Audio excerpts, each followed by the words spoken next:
Shoo, shoo, shoo. Look who's here. We're in the building.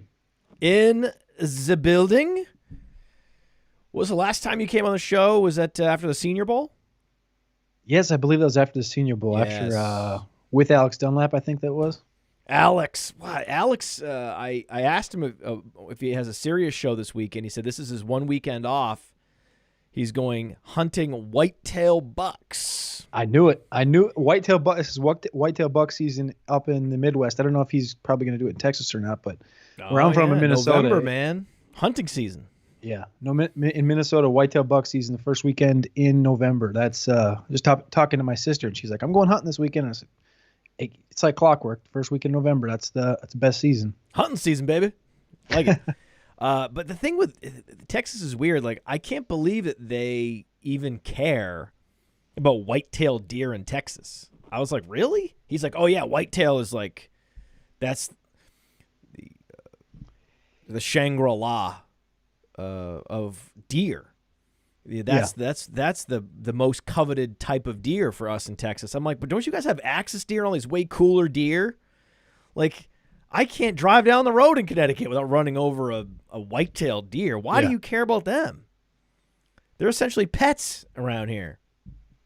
That's kind of was my thought too, because they have so many different versions, I guess, of them. And there's what, 4 million? I think it says there's 4 million in Texas himself, and it's like there's enough of them. I know they're everywhere in Minnesota. They're everywhere in the Midwest. They have like super cool antelope you can hunt. And the axis deer look better. They look cooler.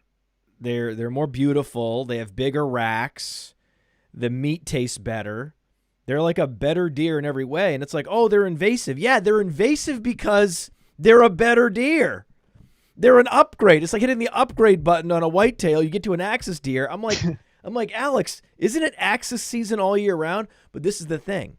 When you make something scarcer and you make it harder to attain, you say, oh, no, you can only hunt whitetails during 1 month of the year, and the axis deer are crowding them out. They're now not as prevalent.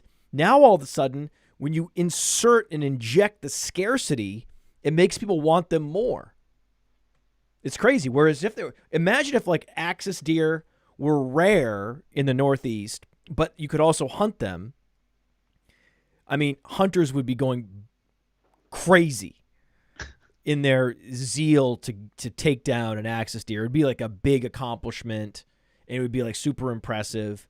Whereas in Texas, they're like, oh yeah, it's just an axis deer. We mow them down with like, automatic rifles from helicopters. It's like they're pigs, like, right? They go. I know I've had uncles go down to Texas and pig hunt. It's like they got pigs. Like, you can't hunt pigs in Minnesota. That should be your focus if you want to. I don't know. I know Rogan goes and does like elk hunting, like Colorado and stuff. It's like, elk. You have your certain things in Texas. I think Alex he just loves hunting. I know he does. And no, it's more of a prestige. He wants the prestige factor of the whitetail. Even though the axis deer is way better. Well, I think he went. So I remember when you guys did a show on Sirius. I don't know, it was the week before the season started or something like that. You went on with Byron and Alan, and that was the weekend that Alex was axis hunting. So now he gets another weekend off. And he's whitetail hunting. Yeah, so. He has different seasons where he does different. Yeah, and I think he does. he has the pig season and all these different seasons, and he literally eats all of his own meat. He hunts his own meat. Like I think Mark Zuckerberg was doing that for a little while. Mark Zuckerberg was on that carnivore. I'm only gonna eat meat if I kill it myself. Oh yeah. So, but Alex does that just. That's who he is. It was like Alex was doing it before it was a thing. Before, CEOs were doing it to signal their one with the universe and rationalize their the way they ingest their protein. Right? Alex is like, yeah, I hunt my own meat, whatever. It's kind of a weird hill to die on to be like, well, if I don't kill it, I'm not eating it. It's like, look, think about the population. Think about the percentage of the population that physically doesn't have the opportunity to even try to. So it's like, it's a very privileged place to be. Very privileged hill to die. What about restaurants? Yeah, You're gonna go to all only vegetarian restaurants. You're gonna only get the vegetarian options at restaurants because you didn't kill those things. What restaurants allow you to bring in your own meat?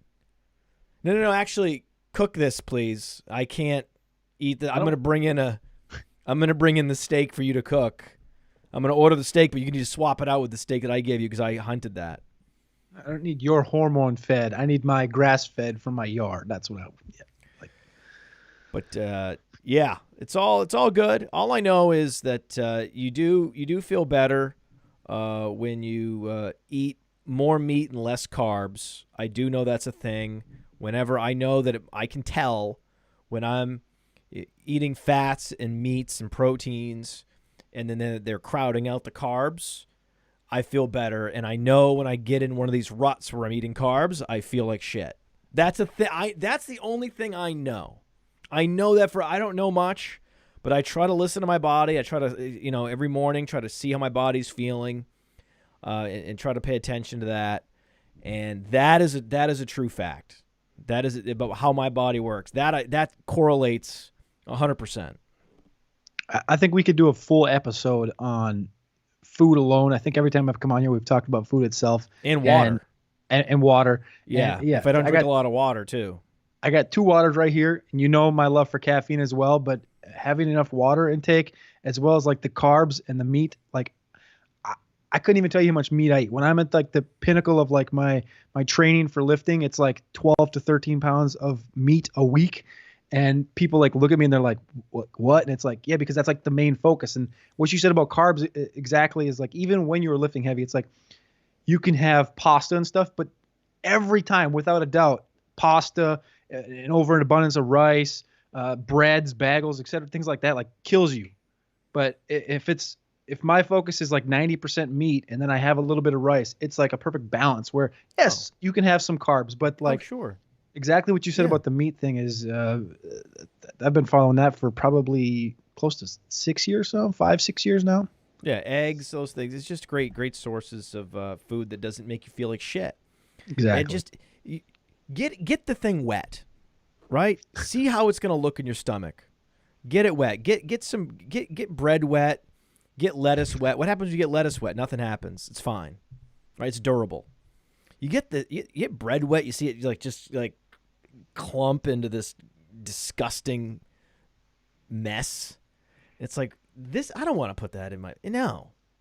But there are some carbs that hold up better, right? Like rice, it definitely holds up better. So I'm more of a rice guy. If I have to go carbs, I go rice. Can we start the show? We got to start the show.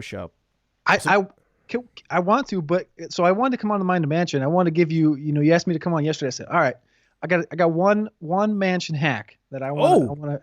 So I travel a little bit. Driven to Minnesota and back multiple times. And the toughest thing for me is what we're talking about right now, eating. And it's when you're driving and you're traveling, what's the toughest thing? It's always like, oh, I got to stop at Wendy's or the gas station. Right. Wendy's, right there, what I just said, is my favorite place to stop for one reason. Because you can go through the drive-thru and you can order anything you want. You can order your chicken. You can order a hamburger. But what Wendy's does is you can literally say, I want a double stack, no bun, or a chicken breast, no bun. And they'll give you a literal Tupperware with your meat, your cheese, your lettuce, whatever you want in there. And you don't have to be like a pig. You don't have to order a hamburger and then take the bun off. They'll just like literally give it to you perfectly exactly how you want it. There's no carbs, all meat, chicken, whatever it is. It's just a little thing that's like, for me, exactly what you said kind of with the carbs a minute ago. I don't know. You're traveling. I don't want to feel like shit the whole time I'm driving. I want to have my diet stay the same, and it's a lot easier to do that than it is to. I've packed lunches before and traveled with lunches, but Wendy's has always just been a key that I don't know. They just make it easy. I just don't eat a lot. I just use it as an excuse to semi-fast. I'll eat jerky, pistachios. Just do that. Exactly. That's all you got to do. Just don't worry about it. Don't worry about it. And I try to, Panera Bread's great, very reliable. If you want to stop and get something, they those bowls where you get some rice, but it's not. You don't feel like shit.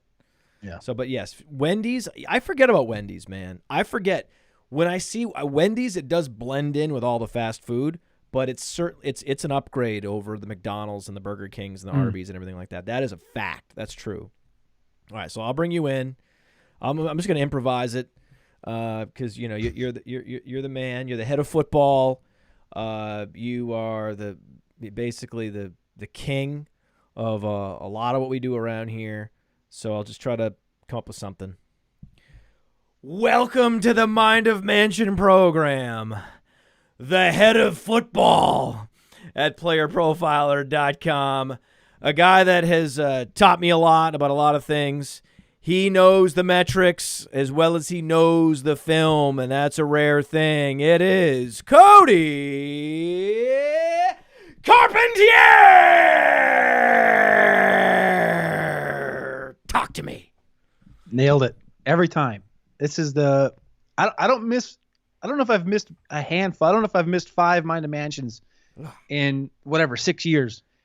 And you nail those every single time. And anyways, I appreciate you having me on as always. You mentioned it like yesterday, and I was like, let's do it. I'm down always. Yeah, I didn't give you a lot of notice. I have you and a bunch of other people on a list for November, December, but I realized that I didn't ask any of them. Same thing with Patrick Murphy. Patrick Murphy's coming on next week. I never confirmed with him. Yeah. So I was like, I didn't confirm after November 1. I don't have anyone else on the schedule. I was like, oh shit, I forgot, because I book people out, months in advance. Dwayne McFarland, all these guys, and then my schedule just sort of ended at the end of October, and I just had people's names with no dates. And I was like, oh shit.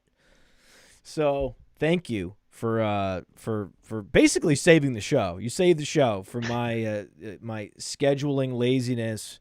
Just once this, what happens once the season starts, and you get so many things swirling around you.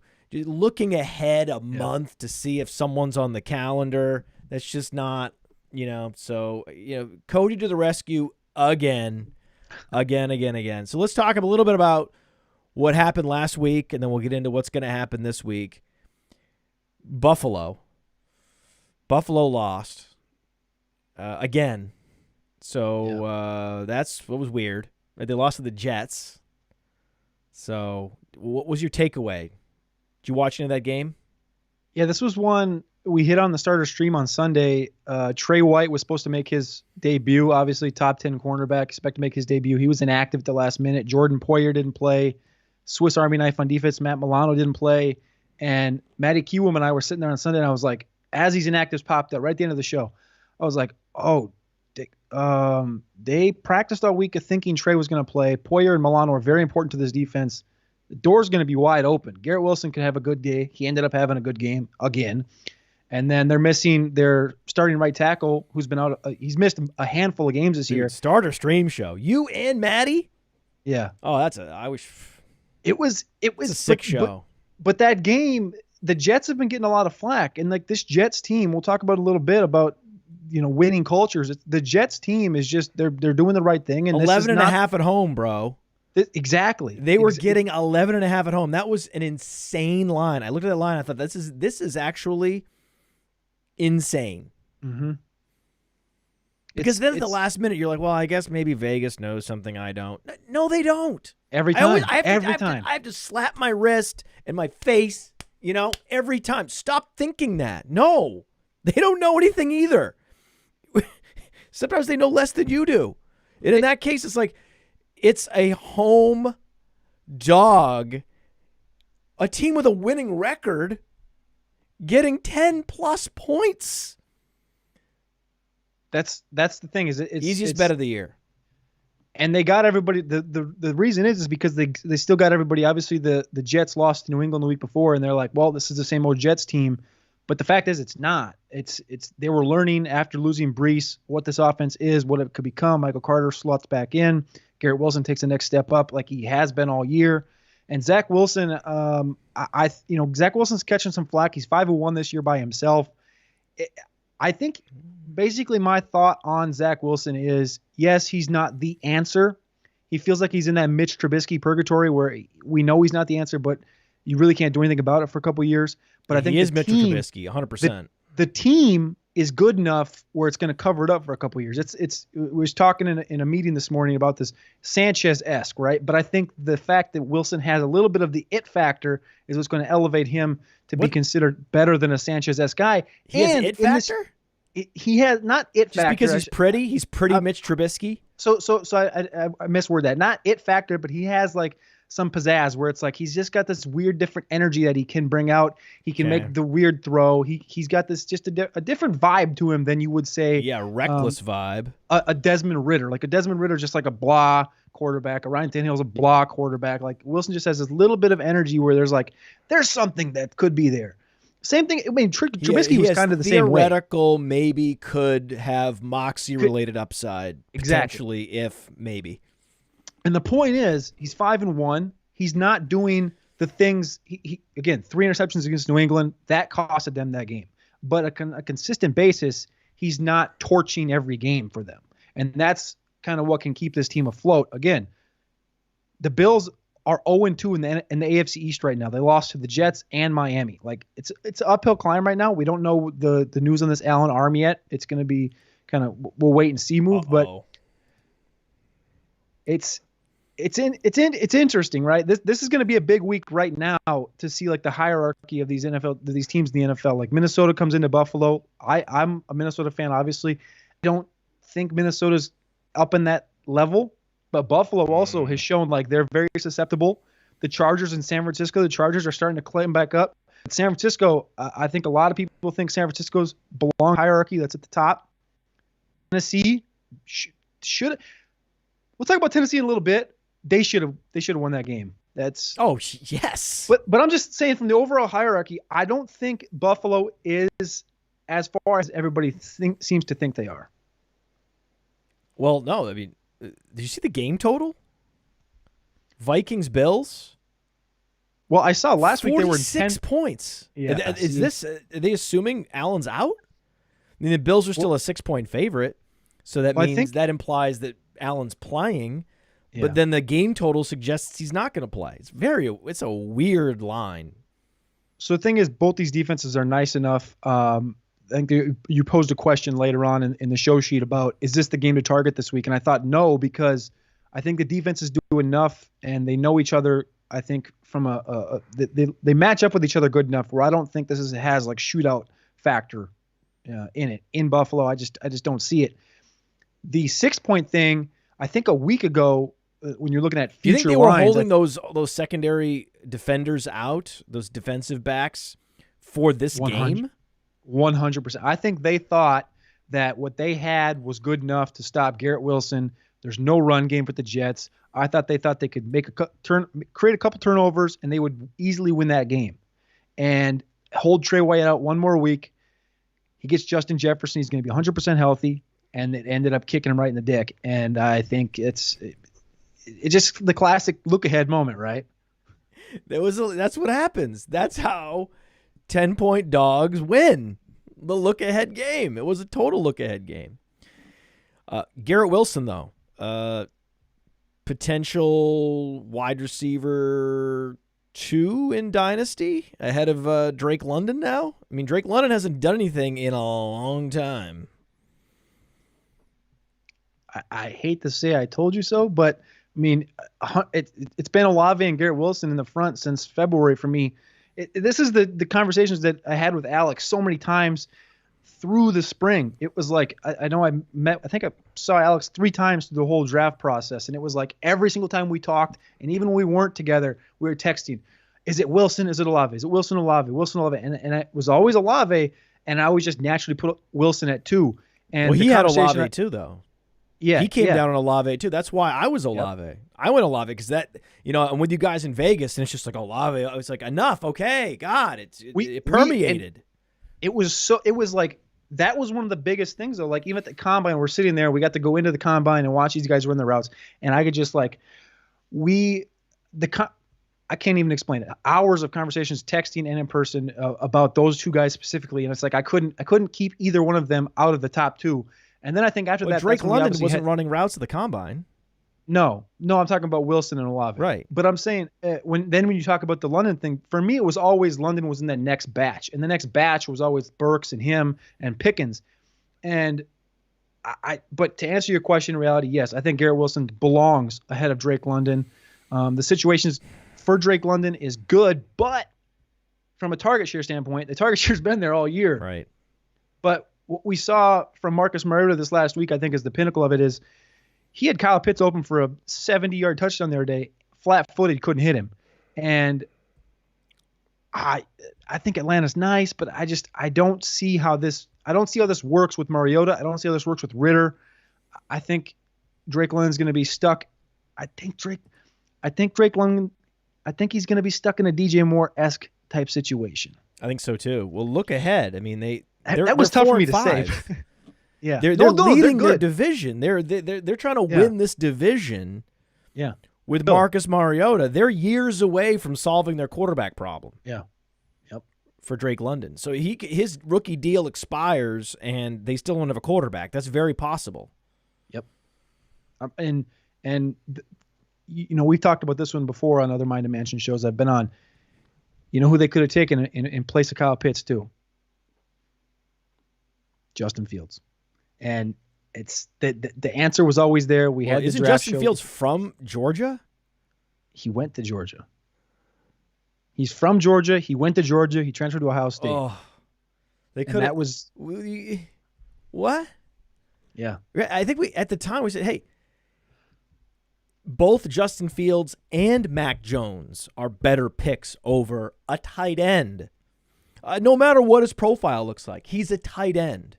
Mm-hmm. And you could get a high probability chance at solving the quarterback position with Mac Jones and Justin Fields, who had two of the best prospect profiles. You could argue by just the numbers, just the raw numbers, not the scouting evaluations, which would put Lawrence at the top and Trey Lance at the top. Just numbers-based evaluation would have had Fields and Mac Jones as the two top quarterbacks from that class, and it could very well shake out that way. I think it was. I think that was the process, and then you look back, and obviously hindsight's 20/20 with this Fields thing, but obviously I think I mocked to Atlanta in every single mock I did that year, and you look back now, it's like, okay, they could have had Fields, they got London. Okay, so say they're maybe a little better team. They still could have gotten Wilson or Olave. You could have paired with Fields on this team. They had Hayden Hurst at the time. We know how good this run game is right now. The defense has played above. This team could be at like literally a different level with just Fields and London, or Fields and Olave, or Fields and Wilson, whatever way, and still having Cordero back there. Well, they also selected Pitts over Jamar Chase, Jalen Waddle. Yeah, it was a catastrophic blunder. It was essentially what was a luxury pick. Yeah, and like we got to have Jeremy Shockey. We're gonna take him over everybody else, right? I mean, it was like what? And he's great. Don't get me wrong, but yes, like, I know, but he was essentially like Jeremy Shockey was one of these truly generational tight end prospects. Scouts went bonkers over Jeremy Shockey and his physical tools. That's why he was a highly rated first-round pick. Miami, and it was like all the, going all the way back through time, all these Miami tight ends, Jeremy Shockey, the best of all of them, right? And it's like, did Jeremy Shockey help anybody in the NFL? Not really. Not really. A little bit in New York, yes, he was helpful, and he had a great rookie season because he had all that opportunity, but it never worked out. And most of these first-round tight ends flame out in epic fashion. O.J. Howard types being the worst, right? Being the most cautionary of tales. But even T.J. Hawkinson was drafted, just a couple spots after Kyle Pitts. And he couldn't even make it to his next contract for the team that drafted him. Lesson learned. Now, you mentioned George Pickens. At what point does Pickens move ahead of London? I think we're there. Oh. I think we've been there.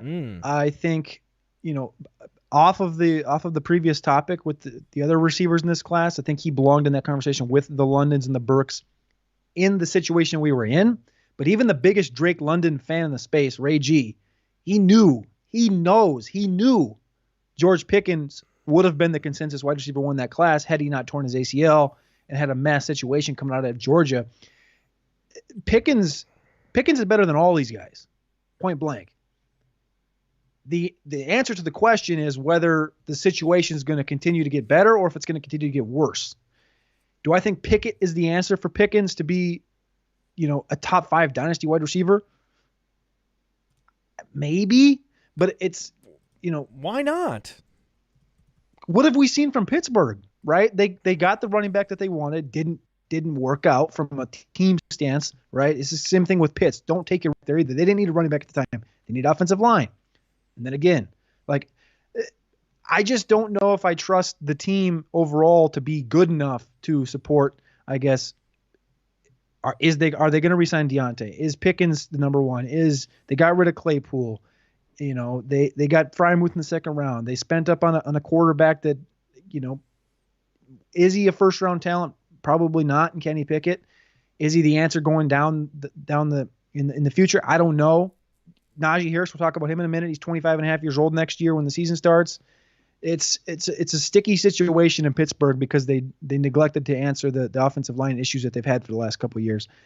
But with the answer is, I think at this certain point, because he has Pickett and he's not worried about Mariota or Ritter or not getting a quarterback for a couple more years, I think you have to have Pickens close to, if not ahead of London right now.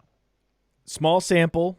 Kenny Pickett currently number 1 in pressured completion percentage, 60% completion percentage under pressure, and he's top 5 in play action pass completion percentage, but he's also awful on the deep ball. That was never anything that Kenny Pickett was bringing to the table. If Kenny Pickett was a great deep ball passer, he would have been the first overall pick. He would have been the number 1 pick. That was the whole reason he wasn't. The whole reason he fell into the teens is because he couldn't throw the deep ball like the elite quarterbacks typically can. He fell all the way to pick 20. But other than that, and there's plenty of quarterbacks that have been productive and have been able to support multiple fantasy relevant wide receivers that weren't necessarily pushing the ball deep with any kind of accuracy. It's not a Justin Herbert situation with Kenny Pickett, but every week he's getting more comfortable rushing, tactical scrambling. He has a 2-touchdown rushing game on his resume. They're getting more comfortable opening up the passing game for him. He has one game with 52 attempts, another game with 44 attempts. He's had to face Buffalo, Tampa, Philadelphia. So the defenses he's faced have been stout. And in the one game where he faced Miami's defense, he had a 72% completion percentage. He had a good game. I mean, he threw a bunch of picks because he's a rookie, right? So he's going to throw 3 interceptions, but otherwise, statistically, a quality game against the one defense that isn't, totally smothering. I'm excited to see what Kenny Pickett can do. I love that they're already opening up the offense for him. I love that he's running more and more. And I think we're going to watch that yards per attempt starts to climb as the weeks go on. So I'm actually more bullish on Kenny Pickett than I was pre-draft. I like what I've seen. I like the growth and development. And I want to see him play against some softer defenses. Now, it's not this week against New Orleans. This is a team that shut out Derek Carr a couple weeks ago. So I don't love his prospects this week, but he's going to start to face some weak teams. I mean, the Bengals secondary is been completely hollowed out. I mean, so there's going to be some games where we're going to get to see Kenny Pickett at home against a weak defense. I want to see what he can do, see what his upside looks like in friendly game conditions. And for that reason, on any given week, if you're playing, think about it, if you're playing DFS, you're going to go George Pickens. You're going to, there's more upside any given week because he actually has a quarterback that can open up the offense they're not going to open up the offense with Marcus Mariota. It's both the quarterback and the offensive philosophy in Pittsburgh is just different. And there's more upside with Kenny Pickett than any of these quarterbacks in Atlanta. And we've already come to Jesus on George Pickens, right? Mm-hmm. Everybody has to admit that they were wrong, that he was a first rounder, and all these teams that passed on him have to take the L, whether it's Tyquan Thornton or Wan'Dale Robinson, or especially, oh man, imagine George Pickens in Green Bay. And that's a team that needs him. Taking Christian Watson over George Pickens is fucking stupid, right? And that was the spot. And one of the reasons was it's not, the medicals.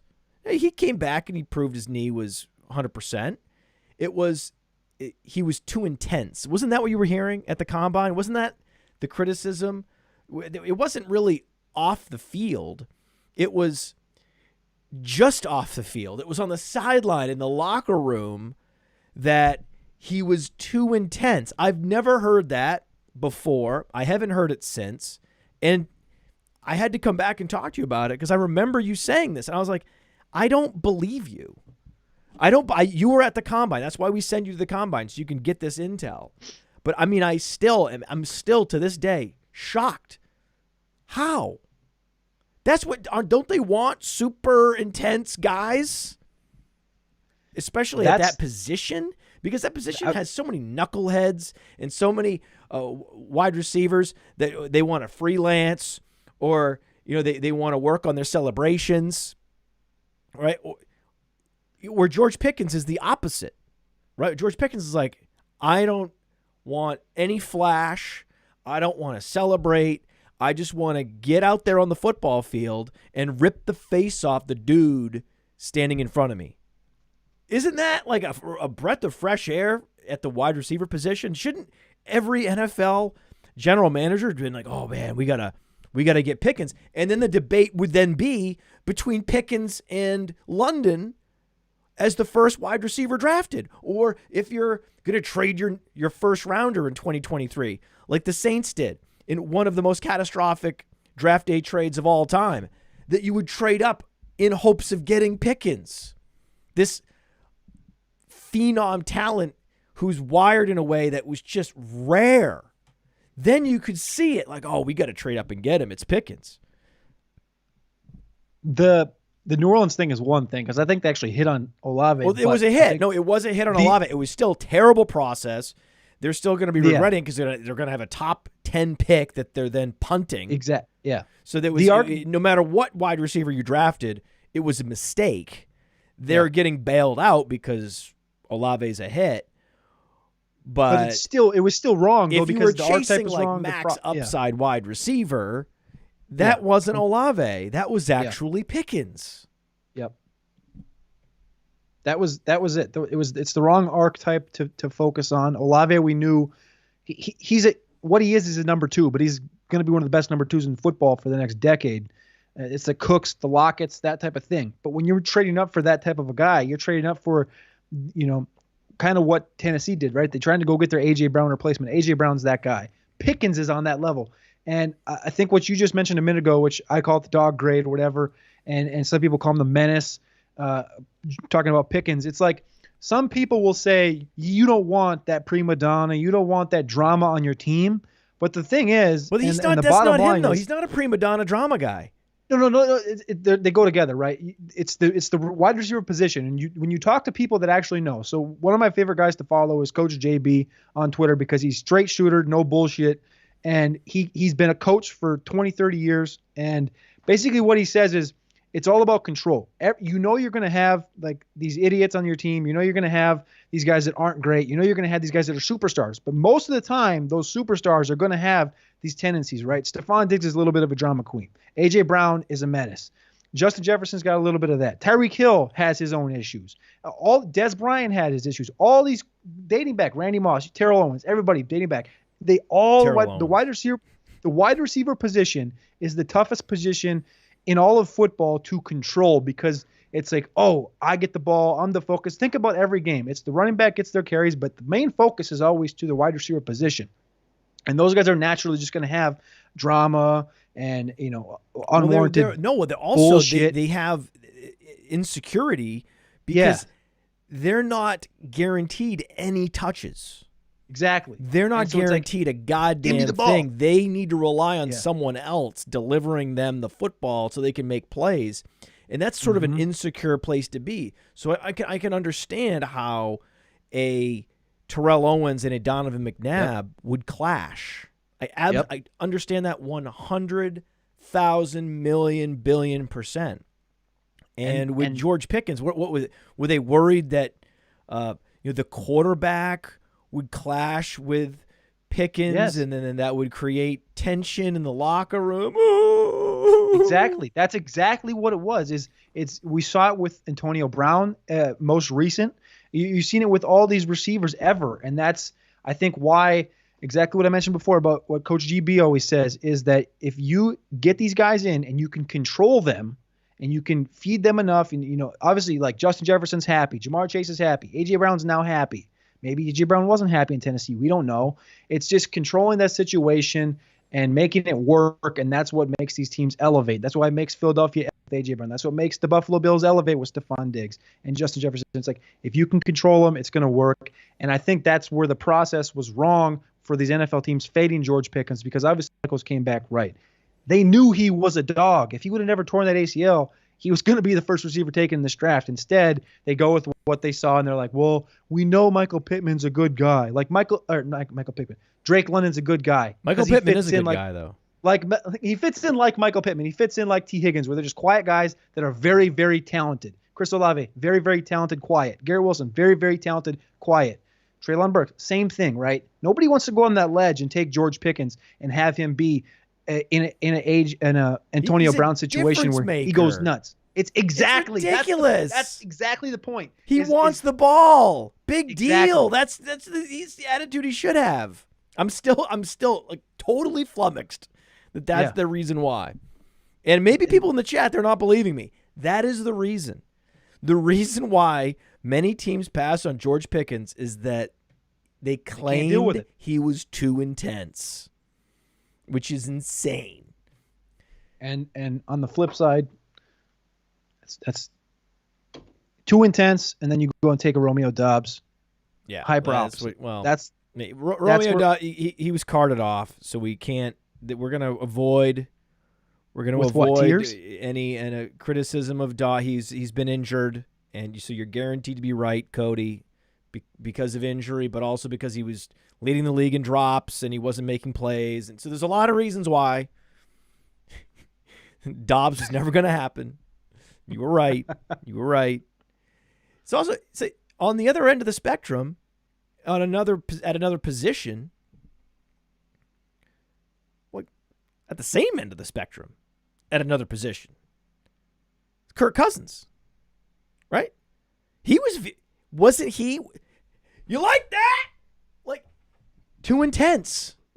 Oh, he's a little much. He's a little much.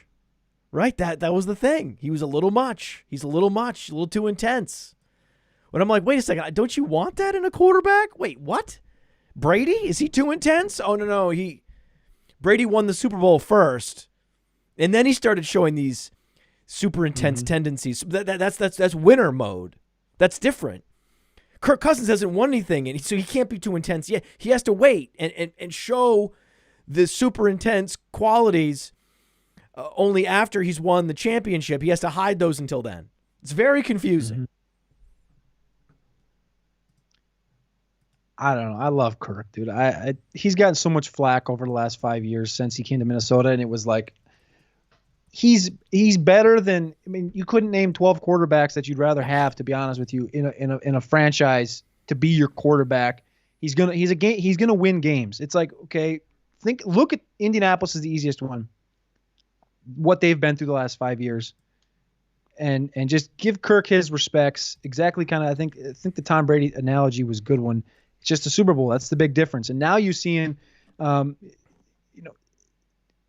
think the new coaching staff is really what I think clicked for Kirk Cousins. He's always had this moxie and he's always had this energy, but I don't think he was ever allowed to like push it out and like be Kirk Cousins because of the coaching staff he dealt with Washington and now kind of what he dealt with the Zimmer coaching staff for the last couple of years. And now I think this O'Connell one, I think, is really what's elevating him and allowing him to be him.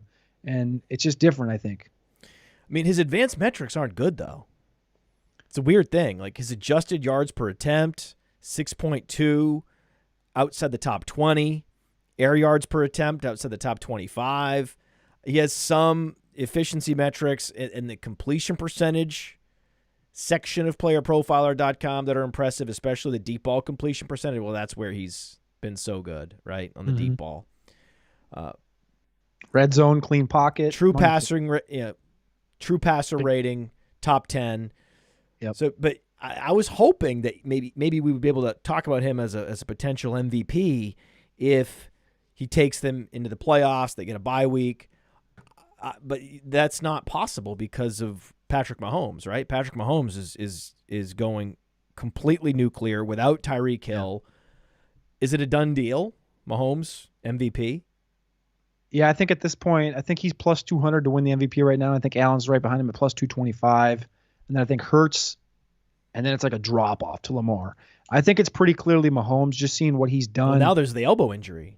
We can bring that into account too. But I don't think Allen, with that loss to the Jets by itself, that probably should eliminate him, to be honest with you, in comparison to Hurts should have been ahead of him anyways. Right, yeah. That's just because Hurts hasn't been as productive for as many seasons as Allen. Yeah. But they have similar games, similar productivity. It's just that Hurts is undefeated. Exactly. If Buffalo was undefeated, okay, you have an argument, or they have one loss, you have an argument. But having 3 losses, 2 in the division, and versus what Hurts has just been doing, Hurts has just been different. He's won 11 straight games as a starter for the Philadelphia Eagles. Like, he's been just different. And I think so. Really, it's between him and Mahomes. But for me, losing Tyreek Hill and doing what he's been doing with, like in comparison to Aaron Rodgers losing Adams, Mahomes lost Tyreek. Those were the big 2 wide receiver departures. And really, I think there was a game or two there where it was like, ooh, maybe Kansas City's going to struggle. And it was like, no. Like, he acts that directly. And this team doesn't look like it's really slowing down much at all. Like the Tennessee game, people could say, well, they almost lost to Tennessee, but the Tennessee football team has been good for a while. And it kind of with your Kirk Cousins question, I don't think he's going to be the MVP. He shouldn't have been an MVP candidate, but because I think Kevin O'Connell is going to be the coach of the year. But kind of with what I'm going with, Tennessee being as good as they were, I think people need to give respects to Mahomes for beating that team as well, because Vrabel probably be the coach of the decade. Like, I just think, yeah, I mean, in the higher, but I'm saying is like Vrabel. Sorry, I got really like mixed up right there. But essentially, Kevin O'Connell is disallowing Kirk Cousins from winning the MVP because he's elevated this entire team. He's unlocked Kirk Cousins. He's unlocked the team. But with the Mahomes argument is maybe it's like ugly wins, like that one against Tennessee, because people aren't giving the respects to Tennessee as they should be. Well, Mahomes is doing more with less. Exactly. And beating teams that he should be beating and maybe he shouldn't be beating, like Tennessee. That was my point. I mean, look at Minnesota compared to the rest of that division. It is laughable. Well, some of these NFC divisions are laughable. The NFC South is laughable. I just tweeted a screenshot of their records where Tampa and Atlanta are at the top of that particular division at 4-5. Minnesota is 7-1. They are 4.5 games ahead of the next team. All the other teams have 6 losses. They have 1 loss. It's 1 loss versus 3 teams with 6 losses. That's how far ahead Minnesota is. Wow. Right? But fortunately, because Philadelphia is undefeated, they're not going to be resting their starters like in, week 17 in the fantasy playoffs. That's always the danger, is a team going to rest their starters for 2 straight weeks and affect the fantasy Super Bowl. I don't think that's going to happen. It's possible the Bills, run the table from here, but they're in a division where the Bills are 6-2, the Jets are 6-3, Miami's 6-3, New England's 5-4. So everyone in that division has a winning record. Everyone in the NFC South has a losing record. Wow. Do you say you think the Bills might run the table? Is that what you I said? said if the Bills were to run the Oh. table, maybe you could envision a scenario where they could sit guys for 2 straight weeks. But Yeah. we know in the NFC that's not going to happen because it's going to be Vikings, Eagles, Eagles, Vikings going for a home field advantage all the way to the end. And even so the Eagles do have like one game to spare because they did beat the Vikings. But even with that, you're talking about the winning records. Like the NFC East isn't a slouch either. Like with Dallas and the Giants at both 6-2. I think Dallas is good, but I think that's also going to play into it is they had the tiebreaker over Minnesota, which is nice. So they could hypothetically, they could rest for a game. But Dallas and New York being at their tails is really what's going to keep, I think, Philadelphia, like you said, playing through the entire season. Kansas City's 6-2. So it's this Allen elbow injury. This is big. This could be. I'm a little nervous. I'm a Bills fan. I saw the Bills lose 4 straight Super Bowls. Ever since then, I'm a Bills fan. It's similar to how I'm a Lions fan. I really want to see them do well. Just from a pity standpoint. But it's also just exciting to see, especially Buffalo, such a passionate fan base get rewarded. So I really don't want that elbow injury to be serious. On the other end, you have Aaron Rodgers struggling, to say the least, and I'm here for it. I'm so here for it. Please, by all means, struggle. And he's washed now? It's over? I'm not quite there yet. This weekend was the worst he's looked in a long, long time. He threw 3 picks, obviously. He's thrown 1 interception in 5 of 9 games this year. The last time the Packers were 27th or worse in scoring was 1980 when Bart Starr was the coach and Lynn Dickey was the quarterback.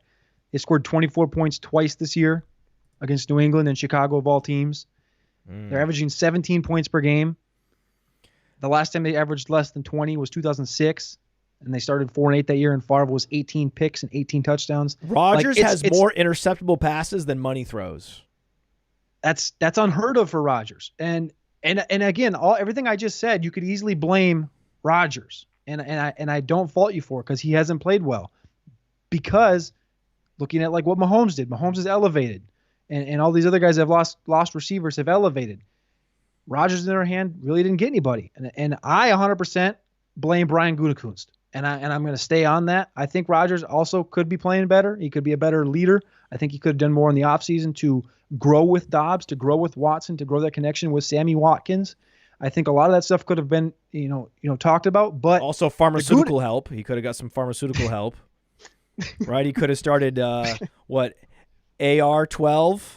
He could have started AR-12. He could have started AR-12 and started to supplement himself and kind of restore some of his fast twitch and muscle mass like one Tom Brady, but he chose not to. He went all natural. This is what happens when you go all natural at age 40, buddy.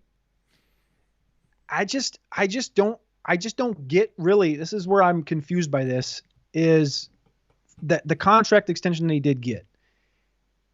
Is he mailing it in, or is Gutekunst mailing it in where he's going to give him this big contract, and then he's allowing him to kind of burn himself alive by, and you see Gutekunst say, I tried to get Darren Waller, I tried to get DJ Moore, I tried to get Brandon Cooks. Well, guess what? Every other team in the NFL that tries to get somebody usually gets them. Like the Bears in your own division tried to get a receiver, and they got Chase Claypool. The Vikings tried to get Hawkinson, got him. You have Rodgers, and you need help, clearly. Everybody in the NFL knows you need help. And you couldn't get a deal done. And I think that says more about Gutekunst than it does about Rodgers. And Watson over Pickens was just... Watson over Pickens was obviously a horrible process. Oh, my God. But think what I think it really is Rodgers, I think indefensible. I think they want to see Rodgers fail. And it isn't because... he wants him to, but I think it's because he's so okay putting himself in front of media. Like I think as we're speaking, he's probably on the Pat McAfee show literally as we're speaking right now. He's okay with going in front of the media. He's okay with talking. Most NFL guys aren't. So everyone's going to blame him because he's okay putting his face out there. Man, that's like, everyone's going to blame him instead of Gutekunst conspiracy. I think Gutekunst is just taking advantage of what Rodgers is giving him. Rodgers is giving him this opportunity to burn himself alive. And I think it's the age of me. It sounds dumb, right? But it Rodgers, what he's doing, he's putting sounds himself dumb because it's a dumb position to take. He's got no receivers, and he's openly going on these shows. This is how most conspiracies fall apart. You're imprinting a conspiracy on incompetence. Who's incompetent? Gutekunst. Yes, he wants to win. I think he does want to win. I don't think he's trying to set Aaron Rodgers up to fail. I think that he's trying to win and stinking. So he just doesn't know how. Yes, he's a fucking idiot. You've got to remember, most people don't know what the fuck they're doing, including half the general managers in the league. He doesn't know what the fuck's going on, clearly. So I'm really just overthinking he's probably it, realizing he's on just the an phone, idiot. legitimately thinking that he's doing a good job negotiating a deal for Brandon Cooks and wondering why the trade deadline expired and no one called him back. That's what's going on, is he just stinks at his job. You don't have to align the moon and the stars and the crop circles. All right, you're right. That's why we had these conversations, because it's been year after year where you're like, and I'm a Viking fan. I hate going to bat for Rodgers. I hate going back for any of these guys. But I think it's just so messed up that they've just failed at improving this position and improving this team, and they've just been so much draft capital on defense. He's partly to blame in that he had to be the highest paid quarterback. Yeah, that's one thing too. But yeah, I mean, they also forgot that Tom Brady is a special person, and that you don't want to necessarily just project the Tom Brady career path onto every quarterback after that. That doesn't make sense.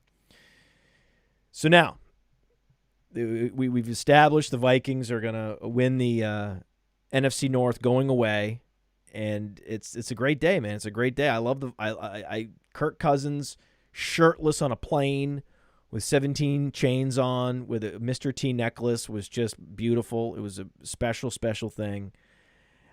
Wish him all the best. And Justin Jefferson and just the Vikings. The Vikings is another one of these franchises. They've never won a Super Bowl. Nope. Right? Vikings never won a Super Bowl. Lions never won a Super Bowl. Bills never won a Super Bowl. I like all three of these teams just out of pure pity, but also that they're old school, some of the original franchises in the league, and they deserve a real shot before like the Panthers, like expansion franchises. Like, oh, your franchise was founded in 1990. Get the fuck out of here. So the Lions, they may be inadvertently missing out on an opportunity to draft a guy like C.J. Stroud, because I know that had to be in the back of the mind of the front office in Detroit. Was hey guys, no wait, you can't actually win. No, make it close, make it entertaining. With Brad Holmes is like, what? We won? Shit. I think that's okay. I think missing on C.J. Stroud is okay. Bryce Young? Who do you prefer between those two? I prefer Young, but okay. I don't have either of them as my top quarterback for the long-term NFL. Oh, well, do tell. And I've it's not a secret. I put this up in my article back in September, August for my quarterback rankings. Yeah, I know you think everybody reads every article, but for those no, that I know. don't, I'm prefacing. It's Will Levis, the quarterback from Kentucky, was a guy going into the season. He has all the intangibles. He's a 6'3", 230. He can run. He's got the strongest arm in the class, one of the strongest arms in all of football, NFL and college. Wait, really? And yeah. He's got the intangibles. He's a box stuffing quarterback. Yeah. But the problem is also he turns the ball over. He's at Kentucky. Kentucky's not great. He's lost some big games. And naturally, what does that do? In the, scouting industrial complex in college football, when you're going through everyone follows Tennessee and Hendon Hooker because Hendon Hooker's winning games with Tennessee because Tennessee has a good team and they beat Bama and Hendon Hooker's got 1 interception through 10 games. So whatever. Hooker's rated ahead of Levis. We're going that way. That's where we're getting. That's where we're getting with the big where push. it's all headed. The big push is pushing Hendon Hooker. Jesus. Hooker is like on the Pickett trajectory. Hooker is like on the Burrow trajectory. He's the guy that's getting pushed up ever so quickly through this process. And I think he's 25 years old. He's an old quarterback. Wait, what? Yeah. It's just that's Brandon Weeden. Yeah. Well, not quite. But I think he'll be 25 when the season starts next year. But that's still here nor there. But I think the point more so is that I think CJ Stroud's overrated. I think Bryce Young is as talented a quarterback as you'll find. He's just extremely undersized. He's going to come in at 6 foot, maybe 5'11". He's going to come in 190 pounds, 195 if he drinks water for breakfast. And there's nobody in the database that even equates to that, like Doug Flutie-esque size for Bryce Young. And we've seen it year after year after year with these quarterbacks getting hurt. Even it's to see Kyler Murray stay healthy. And Kyler Murray's a stockier build than Bryce Young. Bryce Young is very, very thin. And when I'm projecting, and this is what you have to do at the quarterback position, year in and year out, everyone's like, well, this is the quarterback. This is the next quarterback. They're the top 2 taken in the draft. And that's the way it's going to be for fantasy and the NFL. It's just they're right every year. But what is actually right every single year? It's always the guys that you project. The Josh Allens are a projection. Herbert was a projection. Patrick Mahomes was a projection. And they all end up coming to fruition because of arm talent, because of intangibles. No. Patrick Mahomes was not a projection. Patrick Mahomes had like a 5,000+ yard season at Texas Tech. No, yes, he was but dismissed he wasn't as a a spread-only guy. Exactly. He was given that Case Keenum moniker, right? He was a potentially the next Case Keenum, so you got to be careful, right? And that was just the helmet, right? That was the Texas Tech helmet. Pushed him down in the draft.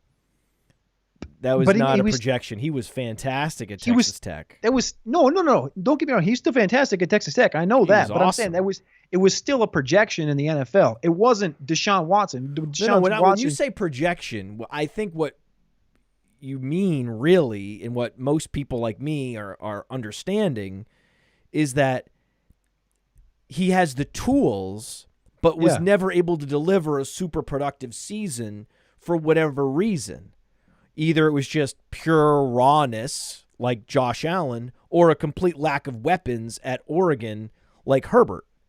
Mm-hmm. But at no point did either of these guys have a prolific season. They never ever had a Baker Mayfield season, right? So then you had to project.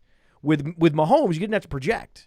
You just have to not unfairly compare him to Graham Harrell, even though if you actually paid any attention to his skill set, he's nothing like Graham Harrell. And Bailey Zappi. It's the same thing, right? And what I meant by projection wasn't, obviously you can throw for 6,000 yards, Graham Harrell and Case Keenum and Bailey Zappi.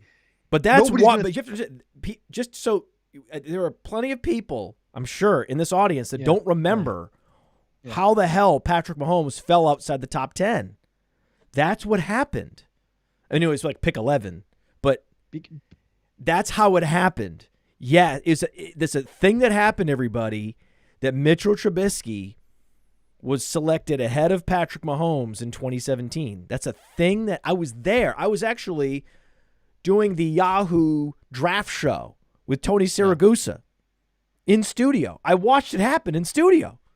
It was wild. And I remember them making fun of me, like, you're a metrics. He's a spread quarterback. I was like, what? It was a. He has the strongest arm too, guys. Isn't that the thing that the football guys love, and the quarterback whispers? Don't they want to talk about the arm strength? I was like, well, Mahomes has that too. He has the pedigree. His father was a professional athlete. These are things you people love. But because he went to Texas Tech and he had a coach that was scheming him up, you're going to dismiss his entire resume. All of his college stats don't matter? fuck out of here, man. Rest in peace, Goose. Not much else. I mean, that's the entire thing. Is yes, you're right on the Patrick Mahomes thing as well, and I probably did misword that same projection, but I still think it was partly a projection because that's, I think, the proper way to go at attacking the quarterback position as prospects into the NFL is being able to project them as NFL quarterbacks is a better way to say it versus saying this guy went to Texas Tech, threw for 6,000 yards. He's going to go into the NFL and do the same thing. It's trying to visualize where he's going to fit in the NFL, how he can succeed in the NFL. And I think that's where a lot of people miss. That was the thing, Cody. Trubisky was from a pro-style offense. And, North Carolina ran a pro-style offense. North Carolina had 2 running backs in the backfield. Exactly. Right? That means Trubisky's for real. And Mahomes is fake. So with that being said, that's what they did to Justin Fields too, by the way. Yep. That Justin Fields is a spread offense. This is a function of his weapons and the system. But he can't run a traditional NFL offense like that even has any meaning anymore. Yet all these offenses are super hybridized now anyway. But I'll tell you one thing, he's not Lamar Jackson. If you want to compare Justin Fields to someone, you better compare him to Michael Vick. That's his true comp. What? You think Michael Vick? Justin Fields? Yeah. Why not? That's hot. Justin Fields is a big arm. Justin Fields is undersized. Justin Fields is bigger than Michael Vick. Michael Vick was only 6 foot tall. I was going to say Michael Vick's actually smaller than Justin Fields. Justin Fields actually has some durability. Big. Yeah, Fields is big. Yeah, that's why when you pose the question, what is his comp? Is it Lamar?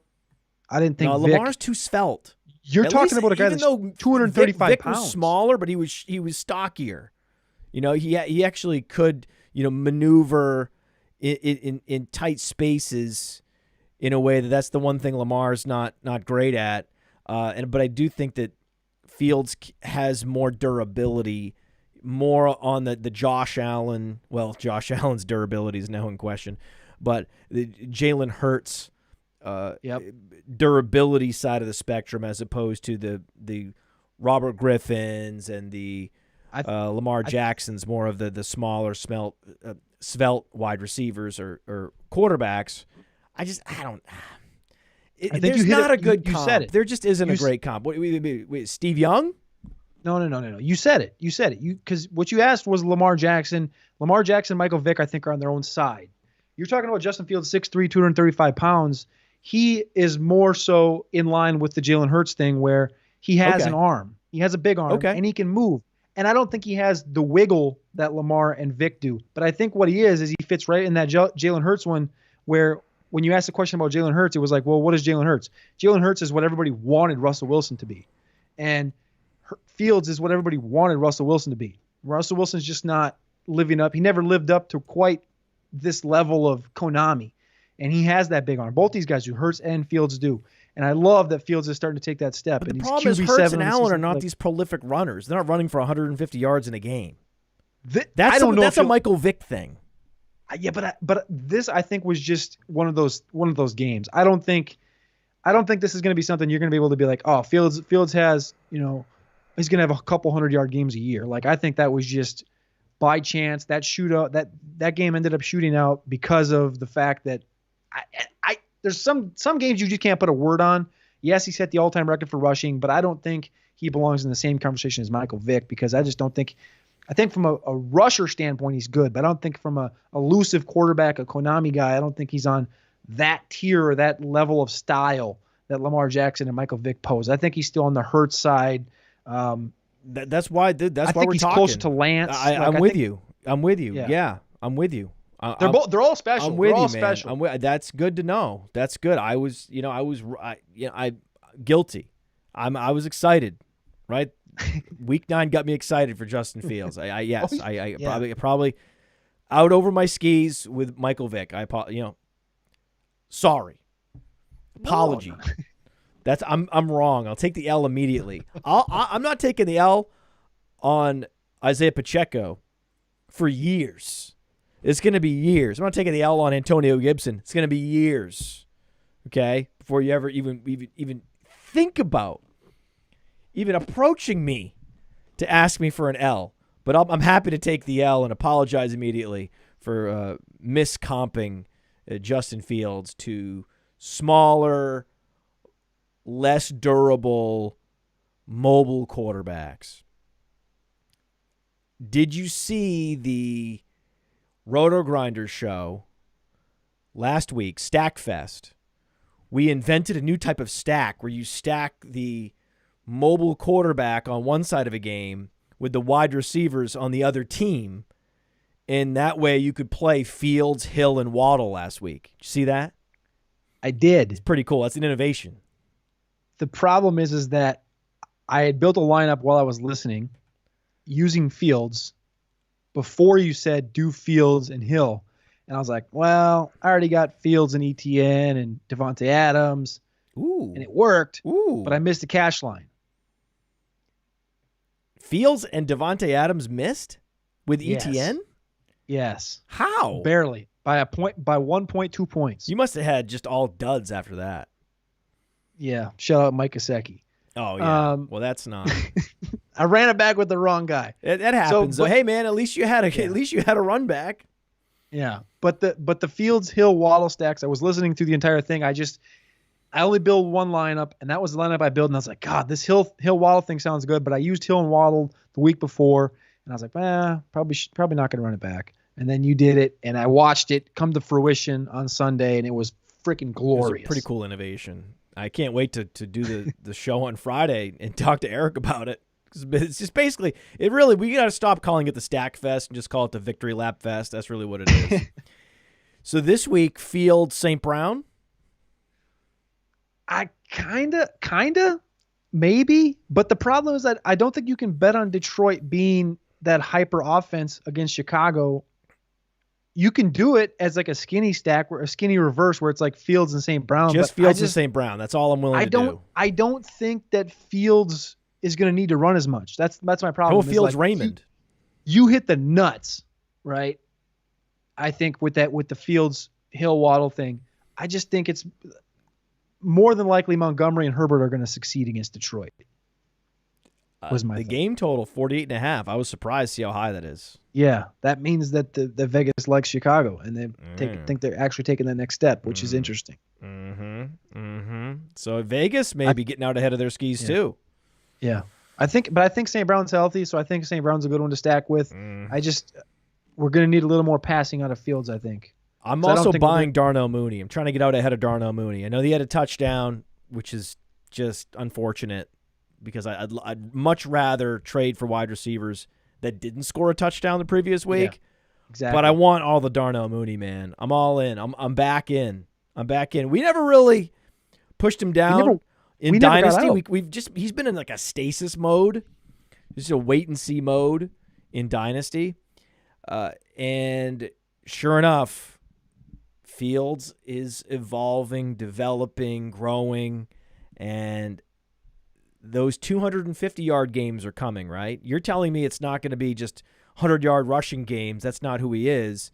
Well, if Vegas is telling us they're going to be putting up points, he's going to have to do it through the air. He can do it. Yep.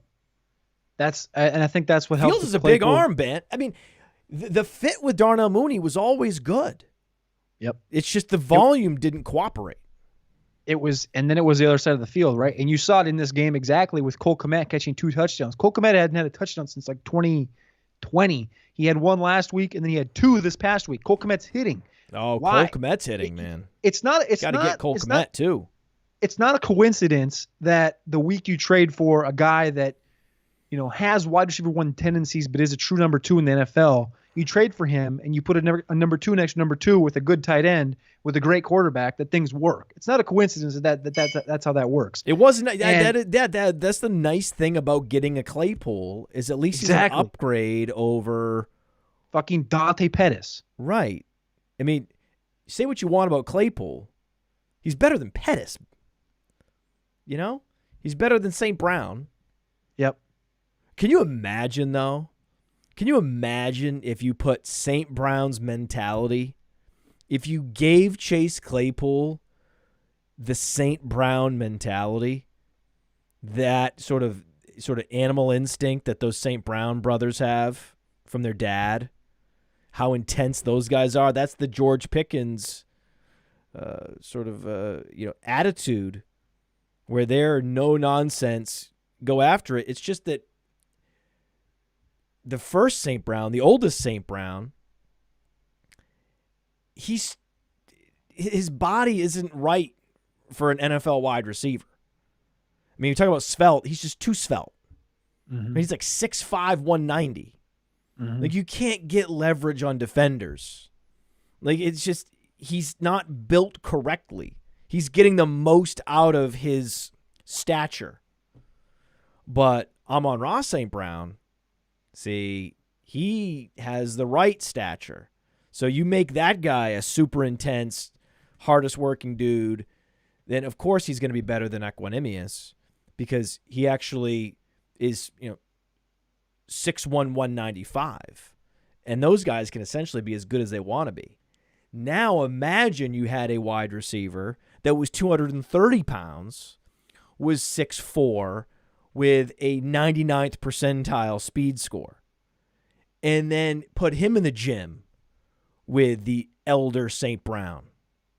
And what do you think he would be when he gets out? Oh, shit. DK Metcalf. He'd be better than DK Metcalf. I'm thinking he'd be better than DK Metcalf. That'd be crazy. It would be crazy. If he was training with the St. Browns his whole life, imagine Chase Claypool. He might have quit he might have quit when he was like 16. Oh, he wouldn't have been able to make. Yeah, that's the thing, right? That's the thing. Exactly. We always say, well, what if? What if it's like no. The ability to work hard is actually an inherent skill that you have. Yeah. Some people can't hold up under that kind of intensity, intense training regimen. That's why Amon-Ra St. Brown's going to have a very long career, and he's going to be, a potential Hall of Famer, because that's how he was forged for so many years. Yeah, he's like crossing names off on the list of who was drafted ahead of him. That's very George Pickens. Those are the guys I want in Dynasty. I just want, that's the top dog, DAGG factor. Those are your guys at the top of the dog rating at the wide receiver position that matters more than almost any other position. Whereas, you can have that mentality at running back, and if you don't have the speed score and you can't catch, your ceiling's limited no matter what. You could work out all day, all night, eat right, and still nothing. But wide receiver, you can be in the league a long time and be super productive just by, focusing on the right details and training and having the right habits. It's pretty cool. You just have to hit a certain threshold of size and athleticism, and then from there, it's all about who are you. It's pretty cool. Like, who are you? Like,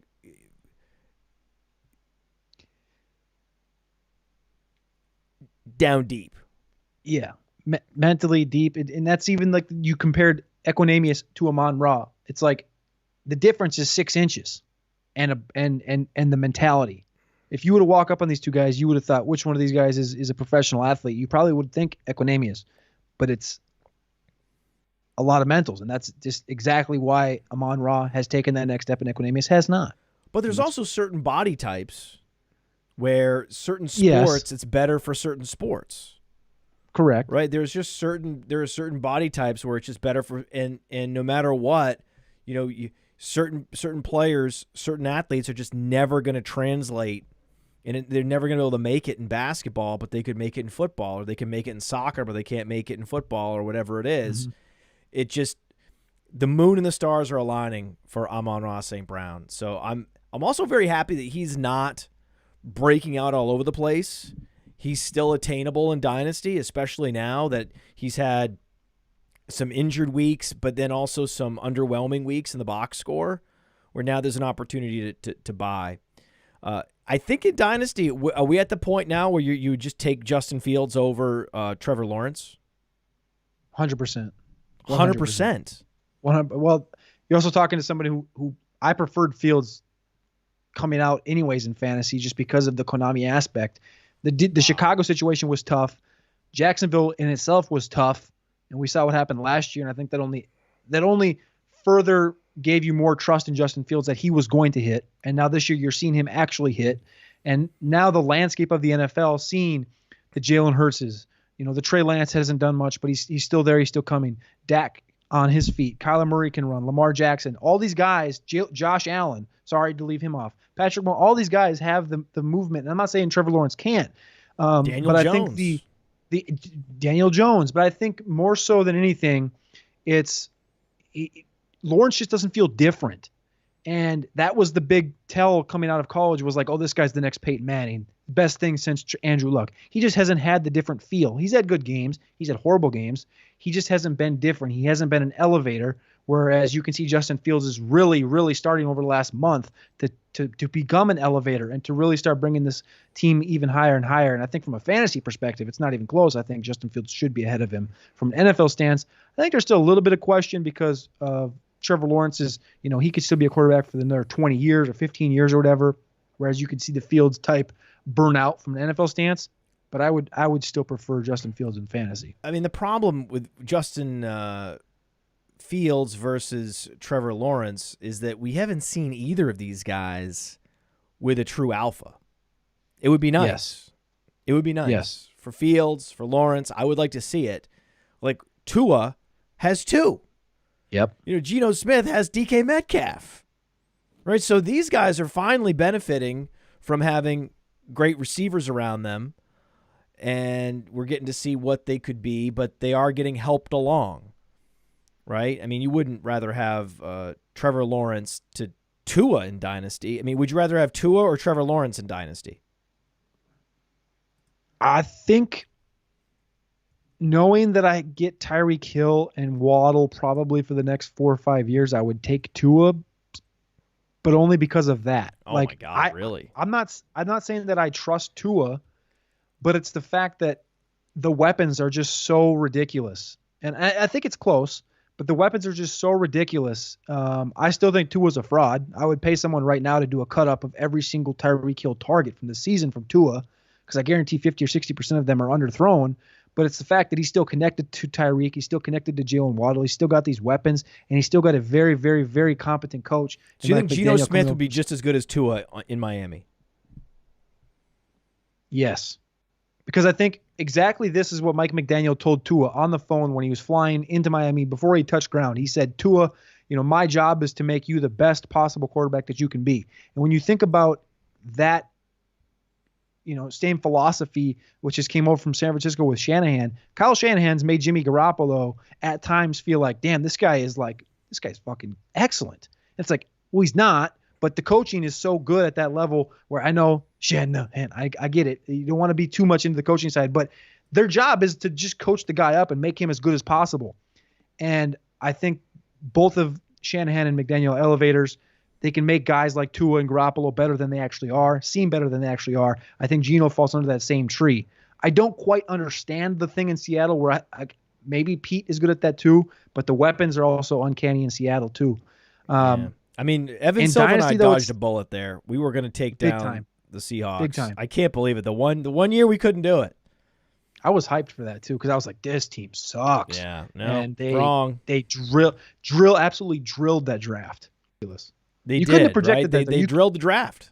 You couldn't have projected that though. Like in August, there's no way for you to know that they were going to nail 2 corners, nail 2 tackles, nail a Pro Bowl running back. Like it was the same in August as it was in February. Like it's a projection, and what we were given on paper and what we were given from what we knew, Seattle was going to suck, and they were okay with Drew Lock or Geno Smith at quarterback. And I think Seattle by itself, if you were to look back at 2022, seeing Geno being a better quarterback than Russell Wilson would be the number one piece of information or top 3 pieces of information for the entire 2022 season to look back on and being like, that guy worked. in Seattle where Russell Wilson was good, but I think Seattle's one of the best stories from this entire season. Yeah, I mean, they've been the cheat code. You play whatever game the Seahawks are in, you pound that game in DFS.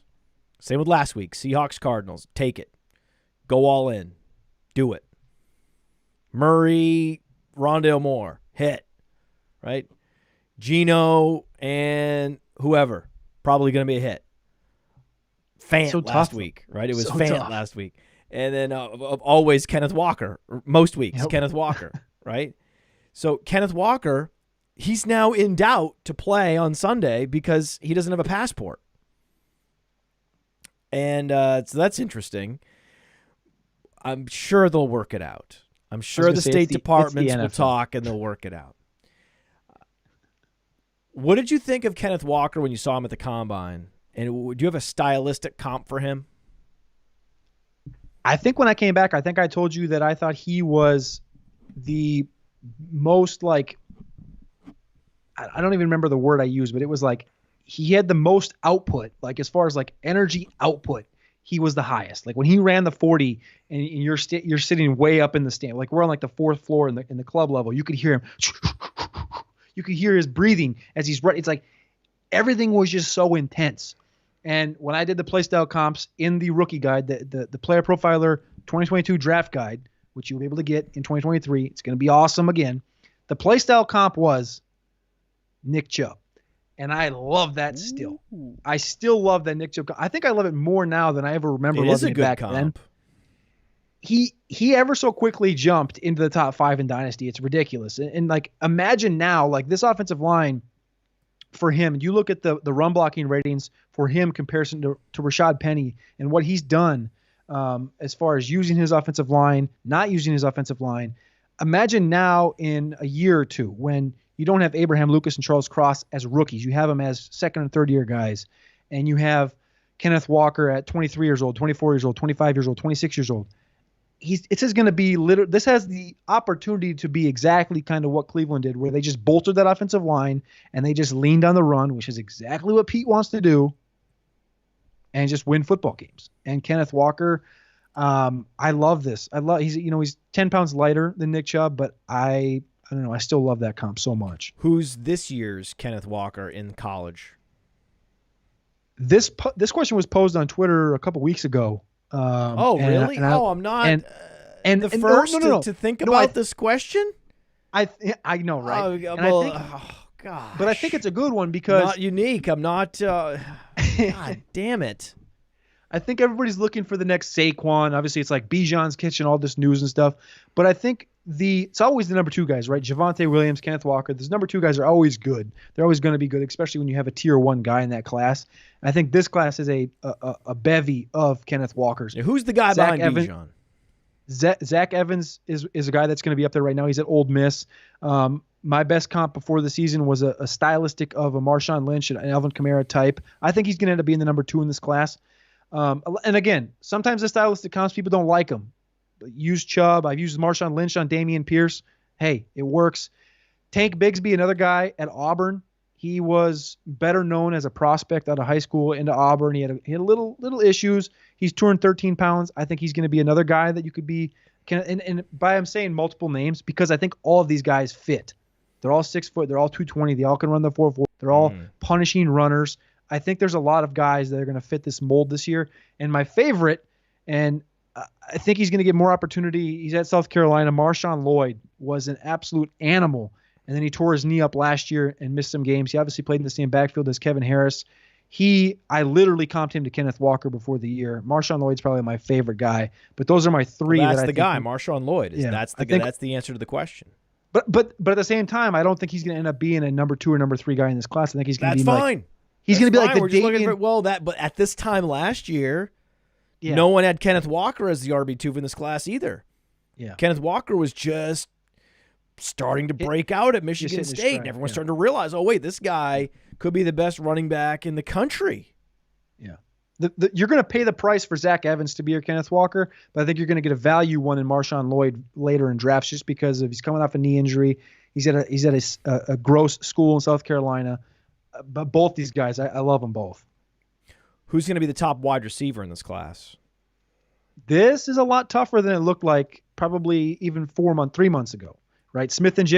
Jackson Smith and Jigba from Ohio State was the easy one. It was him. It was Kayshon Boutte, obviously famously the Boutte Project. We have about 300 prospects on Player Profiler right now for the college.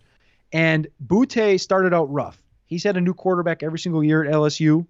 And LSU was really like, what's going to happen? Brian Kelly was the quarterback. They just beat Alabama, but it was mainly because of the run game. Boutte hasn't had those big eye-popping games where he's went for 150 or 200 yards that we've seen during his freshman year. He's had a new quarterback every single year, but he fits the archetype. I still lean Boutte as the top guy. Jackson Smith and Jigba got banged up at Ohio State, has not played hardly all this year. And Marvin Harrison has been a true freshman. Marvin Harrison Jr. has been a true freshman phenom at Ohio State. Also, Jordan Addison, I think, if he was 195 pounds, would be my number one guy. He's at USC. He had over 1,500 yards receiving at Pittsburgh with Kenny Pickett, transferred to USC to play with Caleb Williams, and he's just 175 pounds. That's the shitty thing. He's 6 foot, 175. He's super slight, great route runner, but he's going to be in this top 5. The other guy, Quentin Johnston. This guy has the highest upside, I think, out of all these guys. Where does he go to college? But he's Big 12, TCU. Yep. He's a clasher, rumored to be 4.40 speed, 6'4", 220 pounds, 45-inch vertical.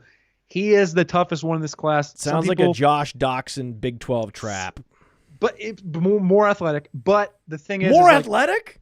Fusuvu has him as his number one wide receiver. Ooh. A lot of other people have him up in that same echelon.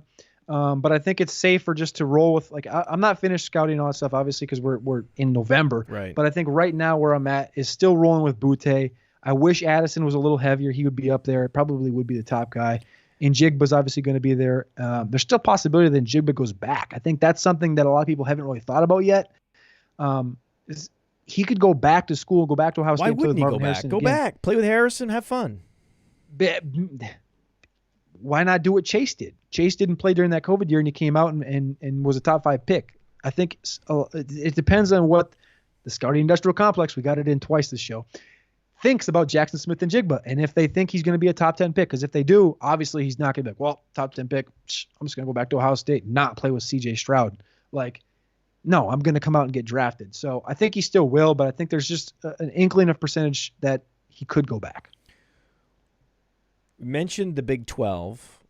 Yeah. And we have a couple Big 12 running backs in Carolina. We have Dante Foreman. We have Chuba Hubbard. They both went for 2,000 yards in the Big 12. I mean, that's a crazy coincidence. You insist to me that this is Chuba Hubbard is the best running back in this backfield, that as soon as he's healthy, he's going to be back at the top of that depth chart. I told you back in August, I said he was the guy if anything were to happen, because that's just reading the cliff notes of McCaffrey saying he's elevated himself. He's a better pass blocker. Matt Rule said he was the number 2 in the offense back in August, and he was a better pass catcher. And Chuba can just straight up do more. Obviously, we've seen Foreman had that 3-touchdown game. I think a lot of people are hanging their hat right on that Chuba or that Deontay Foreman 3-touchdown game. He had that game. Well, last week. Oh, never mind. Exactly. Oh, game script. Exactly.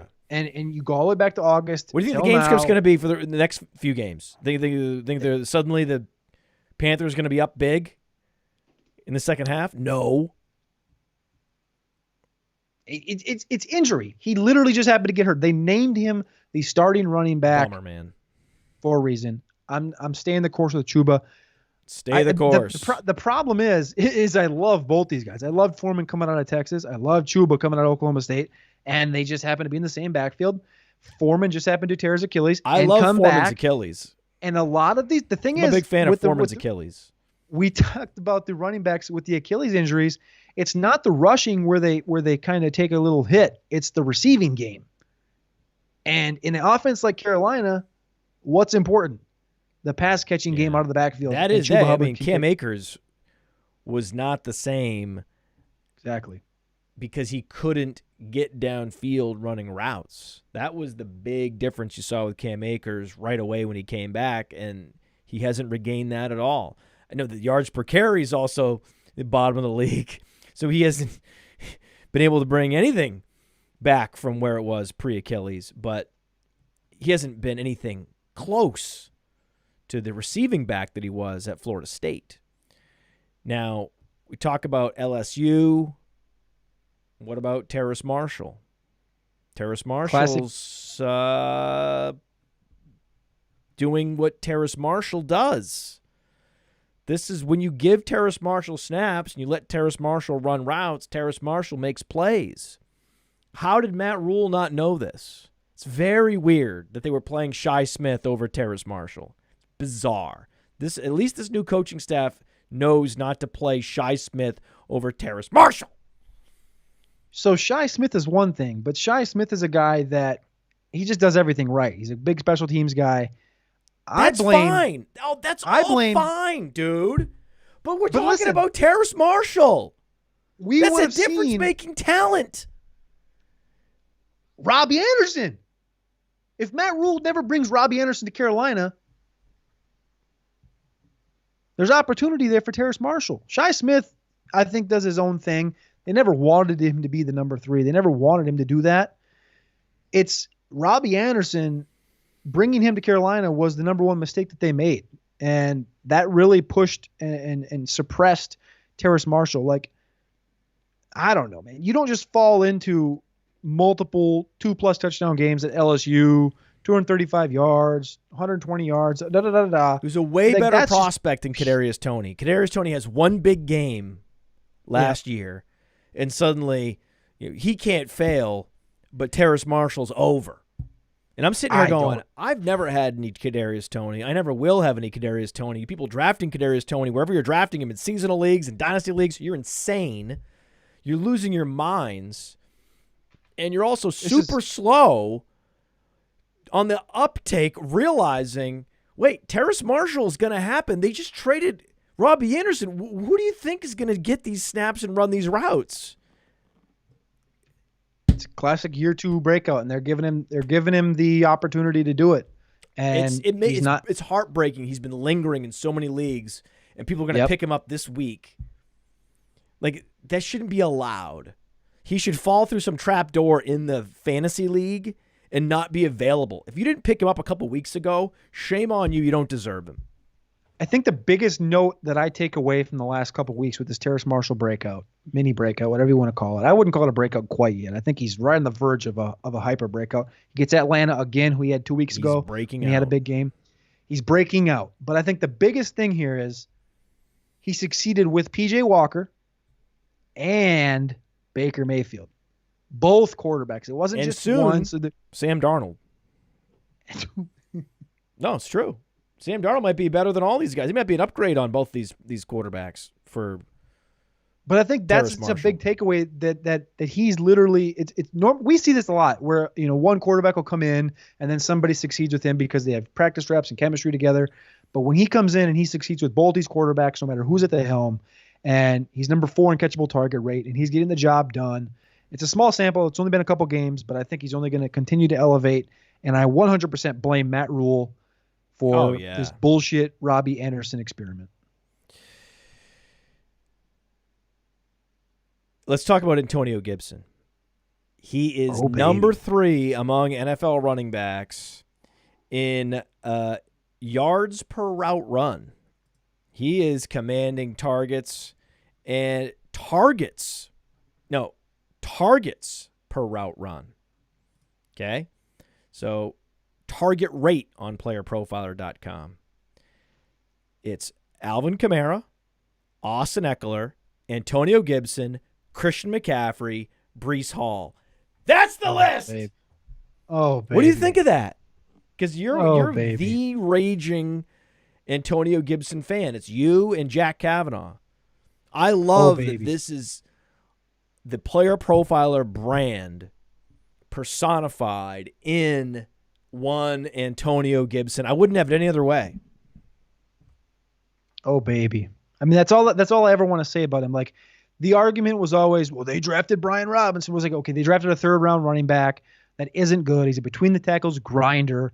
And when we went down to the Senior Bowl and Brian Robinson shared a backfield with Dameon Pierce And all Brian Robinson did was run into the back of his centers and guards and fall down. And at Alabama, it took him 5 years to do anything. And Dameon Pierce was making plays all day at the Senior Bowl. It was a dead giveaway that he was not the answer. Washington drafts him to replace Antonio Gibson, where in reality, they understand that, yes, Antonio Gibson can't take the full workload because he's going to get hurt like he did last year. But when you perfectly toe the line of between the tackles grinder and hyper-efficient super athlete Antonio Gibson, you're going to get this efficiency. And for fantasy, it's just free value. That's all it is. It's just free value, knowing that he has, and this is the number one thing, is that he has big play opportunity and upside, and he can do it literally in the blink of an eye. That's the benefit of having Player Profiler, knowing 97th percentile 40, 99th percentile speed score. The guy's 230 pounds doing this shit. Translating those athletic gifts into on-field efficiency and commanding targets. So it's not just, when he gets targeted, he's efficient. No. He's commanding the targets at a high rate, and then he's super efficient with those targets. And he's in a class of running back that you couldn't, in fiction, have drawn up better. And he's the cool thing is he was a receiver, obviously, in college. Everybody knows that. But even if he's just getting receptions and receiving output, he's also still going to get 10 carries, 9 carries, 7 carries, 11 carries. Like, he doesn't need those extra carries anyway. It's a fit, but I'm saying it's burn up, it's free opportunities. Some Brian Robinson touches between the 20s. Don't care. Let him have those carries. I don't even care. Exactly. And the other thing is, this is all temporary because Washington is going to be sold. The franchise is getting sold. And when the new owners come in, whoever the new equity holders are, they're likely going to want a coaching change. It's been a losing franchise for consecutive years, and it's going to be no surprise when the new equity holders come in and they insist on a new coaching staff who actually might evaluate the talent for what it is and realize, like the new coaches in Carolina, we have this explosive athlete that just needs to be deployed, and it's going to help our chances of winning games. So we're going to play Terrace Marshall a full snap share. Maybe we should put Antonio Gibson in a bell cow role. That makes sense. Why would you put McKissick out there and basically telegraphing to the defense that it's going to be a pass play? Or put Robinson out there who's going to give you the bare minimum? Why would you do that? That doesn't make sense. That's irrational. So that's another thing. This new equity holder coming in and the likely coaching change, with Gibson having one more year left on his contract in 2023, be very careful investing in Brian Robinson, because I could easily see Antonio Gibson roaring back and seizing that backfield like he did last year under a new regime. Watch it happen. Now, we also have Player Profiler to identify Pacheco. And so I'm coming back on the Waiver Wire show and on Patreon, patreon.com/Podfather, my fab guide, and it's going right back to Pacheco. You agree with that? Just go right back to Pacheco on the Waiver Wire. He's going to get dropped by a bunch more teams are going to drop him. Yeah. I mean, I was hoping for out of the bye week. This is my big target. I talked about this on Undercover Ops last week. It's out of the bye week at the latter half of the year. We see this year in and year out without failure. These rookies that had a little bit of work, they go into the bye, they come out, they start getting even more work. The question mark comes from, why'd they name him the starting running back? And then, like, he doesn't get that usage. Like, on Sunday Night Football, it was awesome. They go, Clyde Edwards-Helaire, LSU. And then Pacheco runs on the field and he's actually the starting running back. It's like, I don't quite get it, but I think that in due time it'll come. I just don't quite know what they're a the passing upside team is for the rest of the season. That's just the problem. It's a passing team, Cody. Yes, but that's what I'm saying. It's a passing team. They don't run, but when they do run, they run in creative ways, and they run when they're up big, and that's still enough. That's still enough of a running game to fuel the primary back, especially if that primary back can break a long one. Agreed. I just think it's a lot tougher to depend on that than it would be. And I'm not saying I don't trust him for the rest of the year, because I do. I think it's a guy that you should hold on to 100%. And you could start him in bye weeks. It's like people are taking zeros on bye weeks all the time. Yeah. Right? We're struggling out here. Right? Not everyone can start Joe Mixon and Kenneth Walker every week. Okay? Some people are out here starting Michael Pittman getting his 22 yards. It's a struggle. Okay, you got, Brandon Cooks getting deactivated, and you got to scramble, and then you got to start Darnell Mooney, and you're like, hey, it's happening finally. But you think I started Darnell Mooney last week with confidence? No. I was very happy. Very happy. But, I mean, the Chiefs' drop back to handoff ratio last week was 74-13. It's a passing team. It's the signature passing team in the NFL. But that also means they play fast, they run a lot of plays, and there's a lot of opportunities to score touchdowns. That's how Clyde Edwards-Helaire was able to be a top 10 running back in fantasy for the first 5 weeks of the season. Was all the most random touchdowns you've ever seen scored. Why can't Pacheco do that? He can. He's better in every way than Clyde Edwards-Helaire. Do you think that Pacheco can catch passes based on what you've seen? Yes. Yes, 100%. And you think he's a quality running back? He's a better running back than most people understand? Yes, 100%. Because he was at Rutgers and a truly incompetent system. The most incompetent school in college football the last 5 years. So it's not like he went to Alabama. Imagine him at Alabama. Right? Alabama gets Najee Harris and Josh Jacobs drafted in the first round. You go to Rutgers, you go in the 7th round, even though you're a superior athlete.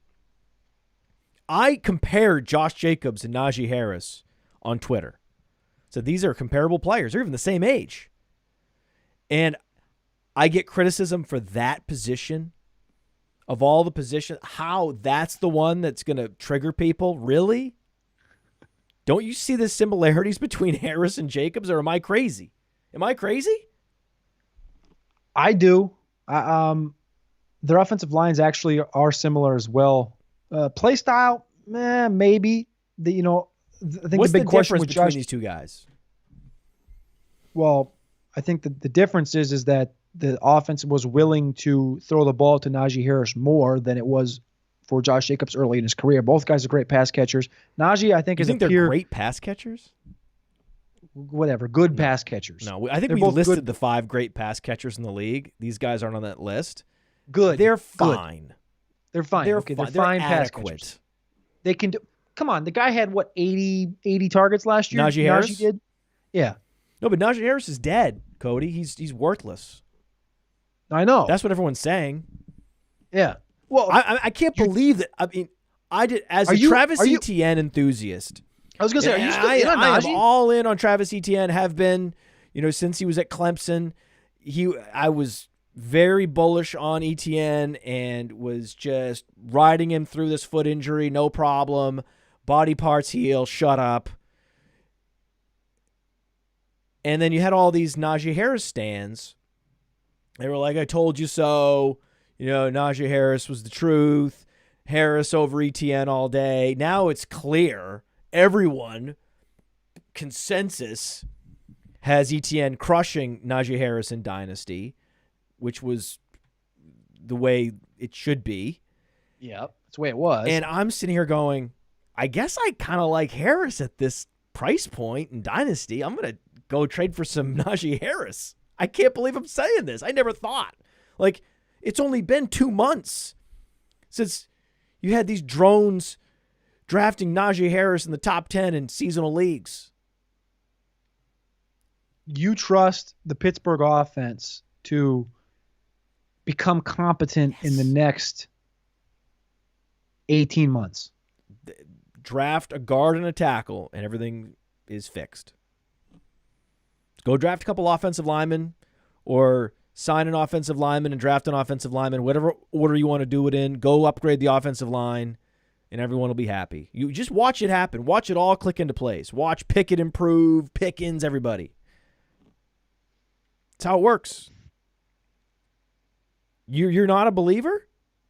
I'm in a weird spot on Najee because from day one, our process, both of us, we both were ETN Yes. 1, Najee 2. And We multiple won people, on we both ETN. know, We could just take the W on ETN, and then we can move on and find value elsewhere. but part of the W was that we knew Najee was a 1 or 2 year guy. He had year 1. He blew it out of the water. Year 2, he's dinged up. He's fighting through this injury that I don't think he's going to make it through. I think Jalen Warren's going to end up being a league winner because of it, because I think they're going to put Najee Harris on ice in probably 2 or 3 weeks. They're going to put on a block of ice in 2 or 3 weeks. After Thanksgiving, they realize they're out of it. They're going to put him on a block of ice. Jalen Warren's going to be the league winner. Anyway. Well, Jalen Warren's always like top 3 running backs to add on the waiver wire. Every week. Yeah. Every week. He's been like that for like a month and a half. Najee Harris is going to be 25.2 years old entering his 3rd season in the NFL. That was the process. The process was the fact that his 3rd year he's going to be 25. 4th year is going to be 26. And we don't know where this offense is going. But he was lightly used in college. Okay, but he's also a month younger than Josh Jacobs. That is weird. That is super fucking weird. And it's the fact that, like, yes, Najee's a great running back. And they're all both way better than Brian Robinson. Oh, it's not even close. Yeah, just for the record.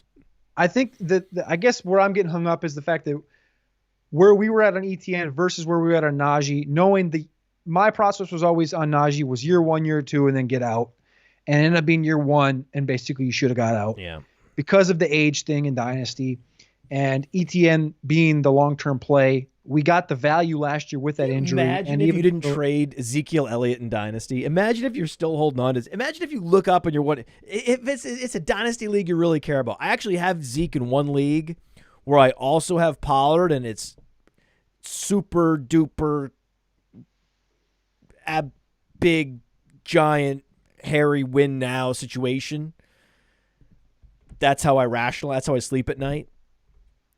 So I have Zeke in one league, and it's if you see the roster, you'll understand exactly why it's fine. I also have Pollard, which is very important. If you had Zeke and didn't have Pollard, can you imagine holding him then? I mean, that would just be ridiculous. So anyway, you had to deal him. You had. Exactly. How do you hold on to Zeke? I actually traded him in a league where I took over an orphan, and I packaged him and Dalvin Cook, and I got DK Metcalf plus, and I'm very happy. I was very happy with that return. It was basically admitting that I wasn't going to be competing this year. Very happy with that, and he's still not practicing. I mean, I don't know what to most obvious dynasty sell in my history in this business was Ezekiel Elliott this offseason. And now you're stuck holding the bag if you didn't. It's just you can't get anything for him. Completely It's fucked. gone. It's gone to nothing, right? Oh, weird. And Pollard, right? Do you think Pollard's a sell in Dynasty? Because he actually doesn't translate to a traditional bell cow role in the NFL, that he is playing that role now out of necessity because they lack depth, but he's really his value's being inflated because they have nobody else behind him and Zeke. So is it possible that Pollard's also a sell here in Dynasty? I think due to age, I think he is. I don't think he's the answer. That's the thing. It's like the minute that Zeke becomes expendable to Dallas, which I don't know if that day is going to come in the next 2 years because I think Jerry Jones is too stubborn. The day he becomes expendable, which has been, holding on to Pollard has been awesome, but his age is also up there. And I just don't see the day where he becomes the full blown It's kind of like the Antonio Gibson thing. Like he doesn't profile as a bell cow. He doesn't exactly. He doesn't profile as the bell cow. So the Aaron Jones situation. He's 25.5. He's past the age apex. Yeah. I mean, if you traded Aaron Jones a year ago, you were happy. Yeah. Put it that way. Put it that way. You rarely regret trading a 26.5-year-old running back. You once in a while, it's possible you regret it. You rarely regret it. I'll just say that. And just as a matter of principle, I know there's certain instances where, I didn't put Austin Eckler on the block because I was like, this guy didn't play early in his career, and the way he is, well regarded for his strength and conditioning. He seems like the rare running back that's going to be super productive out to age 29. But Aaron Jones is not Austin Eckler.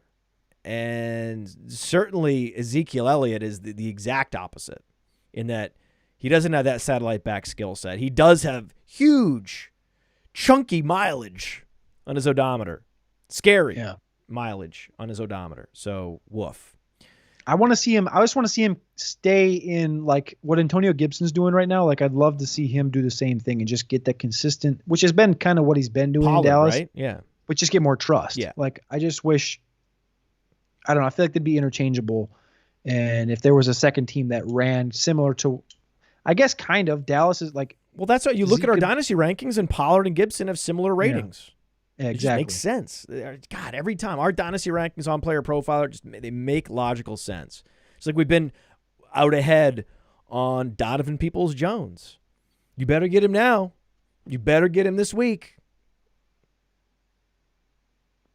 Right or wrong? No? What? We haven't talked about him. I didn't know that you weren't all in on Peoples-Jones. I'm not like I'm out on him. I just he's a guy that profiles for me as a best ball guy or a DFS only guy. I would these seasonal leagues are so deep now. People are starting multiple flex positions and 3 receivers. If you're not starting an upside only wide receiver, then you probably need to be in a deeper league. Yes, but give me David Bell in this offense. If I'm going to bet on one guy in this year, if I'm going to bet on one guy from this year's class to be this year's late season amon-ra St. Brown, remember it's David Bell.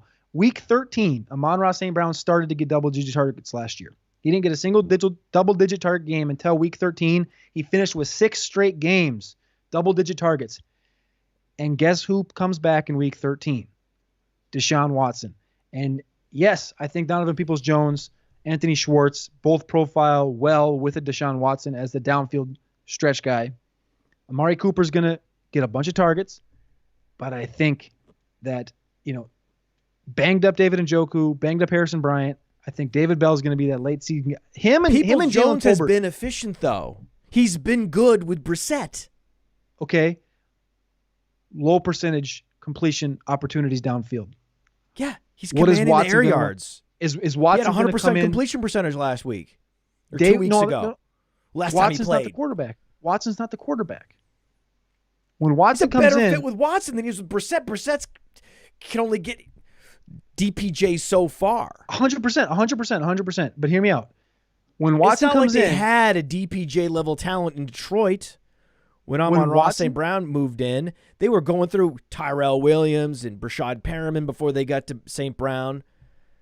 Man, when Watson comes in, you're really killing me with this. David Bell is the sort of the secret, hidden suppressor of Donovan Peoples-Jones' upside when Watson returns. That would be heartbreaking if that's what happens. If secretly it's been Watson and David Bell practicing and developing rapport, and the great unlock that I'm imagining doesn't happen for Peoples-Jones because of David Bell. Sucked. Fuck shit.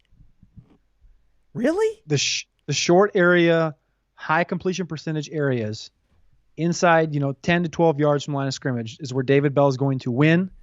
Amari Cooper does what Amari Cooper does. Of course, you're going to get the deep balls. You're going to get a couple deep balls a game, a couple deep opportunities. I think I think he could be Will Fuller. You think they're just going to rip up 8 targets? Yeah, Donovan Peoples-Jones, 8 targets downfield, boom, boom, boom, boom, big plays.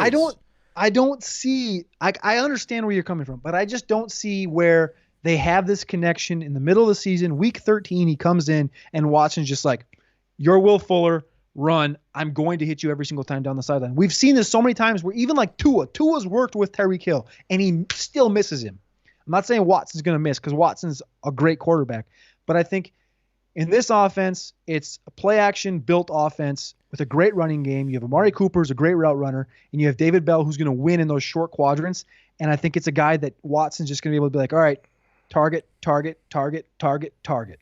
That's kind of my process with that. I still think Donovan Peoples-Jones will have a 3 for 102 and a touchdown game. But if somebody's going to elevate this offense and take them from just outside of the playoff picture to into the playoff picture, I think it's going to be David Bell being pivotal in the middle quadrants. I am fine with anyone picking up David Bell, even Anthony Schwartz, whatever you want to do. I think Mike Woods over Anthony Schwartz. In preparation for Deshaun Watson's return, if you want to place bets on Browns wide receivers, do it. I bet on somebody. You got to grab somebody. Go pick up David Bell. Please, by all means. You don't have to pick him up now. You can pick him up in 4 weeks. Go ahead. Yep. Do it. But get DPJ now. Okay? And take advantage of the imminent return of Deshaun Watson. Now, at the Combine, you loved Trey McBride. Yes. And Trey McBride's not producing because Zach Ertz is still Zach Ertz. So we have at least one more year of Zach Ertz being Zach Ertz. But Dulcich and now Isaiah Likely and even Daniel Bellinger and a number of these rookie tight ends out here making more plays than Trey McBride. How much longer can Trey McBride hold on to that tight end 1 spot from this class in Dynasty? I don't think he has it anymore. Is it Dulcich? Yeah, I think it's Dulcich. I think just based on what we've seen from Dulcich the last few weeks, directly, like coming in directly and just completely taking over from the jump, puts me in the, like. Oh man, I just checked the Dynasty rankings. We already have Dulcich ahead of McBride. Exactly. Oh, that's a real. I didn't know. I didn't know. Sometimes the computer's so smart with this stuff. I didn't even know. Wow. What a wet fart of a question. This would be a good stat to look up. This would have been a great question 2 weeks ago. What other tight ends ever have come in as rookies in their first 3 games in their debut? Tight end 1, tight end 1, tight end 1 finishes top 12 each 3 weeks that they've come in. And I think in this offense, you're only going to continue to see that from Dulcich. I would have him top 10. I'd probably have him ahead of Schultz. And I don't think I'd have McBride number 2 right now, just based on what we've seen from Likely. Yeah, Likely's and the coming. thing with Likely, Likely's the coming. sad thing about Likely, and I think I talked to you about this before the Combine, was I actually had Likely up in this conversation with these other 2 guys. I had a McBride, Likely, and Dulcich, and then the Combine happened, the Pro Days happened, and Likely ran this like complete fugazi 4.840 that supposedly was actually come out to be bullshit, which isn't actually a real time. What do you mean? What happened? I supposedly there was some fishy stuff at that Pro Day, and he was like maybe banged up, and they forced him to run. I don't remember what the whole story was, but so right away, Pro Day conspiracy around Isaiah Likely's bad. The 40 fullback time was up. I was like, fuck, we can't have Likely up there. And then I elevated Kohler because Kohler was an athlete, but in reality, like back in February, it was Likely who was up there. So anyway, at the end of the story is I think Likely does belong a titch ahead of McBride just because of what the offense in Baltimore does and how important the tight end position is to them and what he's done so far. McBride, I still think can be great. I think all 3 of these tight ends are good. And one guy has Mark Andrews to compete for a role. One guy has learn Ertz. From. I'm guessing that the Dynasty Rankings computer is going to prefer McBride. But this is where it's a tricky question. It's why we're talking about it. It's a tough offense too. McBride's in a tough offense for tight ends to win in. Like, right, Ertz is getting some good work, but he's also got Hopkins, Rondale running. Like, I don't think that offense is as helpful to the tight end position as Baltimore is, where they openly don't care the wide receiver position. Like, oh, okay, we'll get Deshaun Jackson. Shut up. Leave us alone. And we're going to run out Likely every single week no matter what. And Josh Oliver every single week no matter what. Like, even if Andrews is there, likely still going to get work. Josh You can't say the same. Oliver. You can't say the same about McBride, where it's like, well, you know what? Ertz goes down, McBride's going to get the targets directly. I'm going to do this, man. I'm going to stay true to McBride. I'm going to keep the candle lit, keep the enthusiasm strong, and I'm going to have the told you so on McBride. I'm going to out-enthusiasm you on McBride. I'm going to receipt you on McBride. I can't believe I'm going to do this. I'm so excited. I'm going to victory lap you on McBride. Yeah! I can already see it coming, man. Get ready. All right. Give us your truther. It's time, man. We're at the end. Look at your taxi squads. Who are you not dropping? Well, this one is starting to come to fruition, and then he got hurt again this year, and it's slowly coming back, and I think by the end of the year we'll see it a little bit more. Running back, not wide receiver. Normally I'd go Quez here. You know about Quez. Justice Hill, the best running back on the Ravens right now. I have him on 30% of my Dynasty rosters. Even though Drake is scoring 2 touchdowns? Again, this offense is just built for this. It's built for tight ends. It's built for the running game. Justice Hill, if he was to get the same opportunities as Kenyon and the same, if they were to lean on him, I think he would be a better running back than Kenyon Drake. Thank you. I agree with that 10 billion%. Okay. Get you out of here, buddy. Bold prediction. Kyler Murray will not be the quarterback for the Arizona Cardinals in 2023.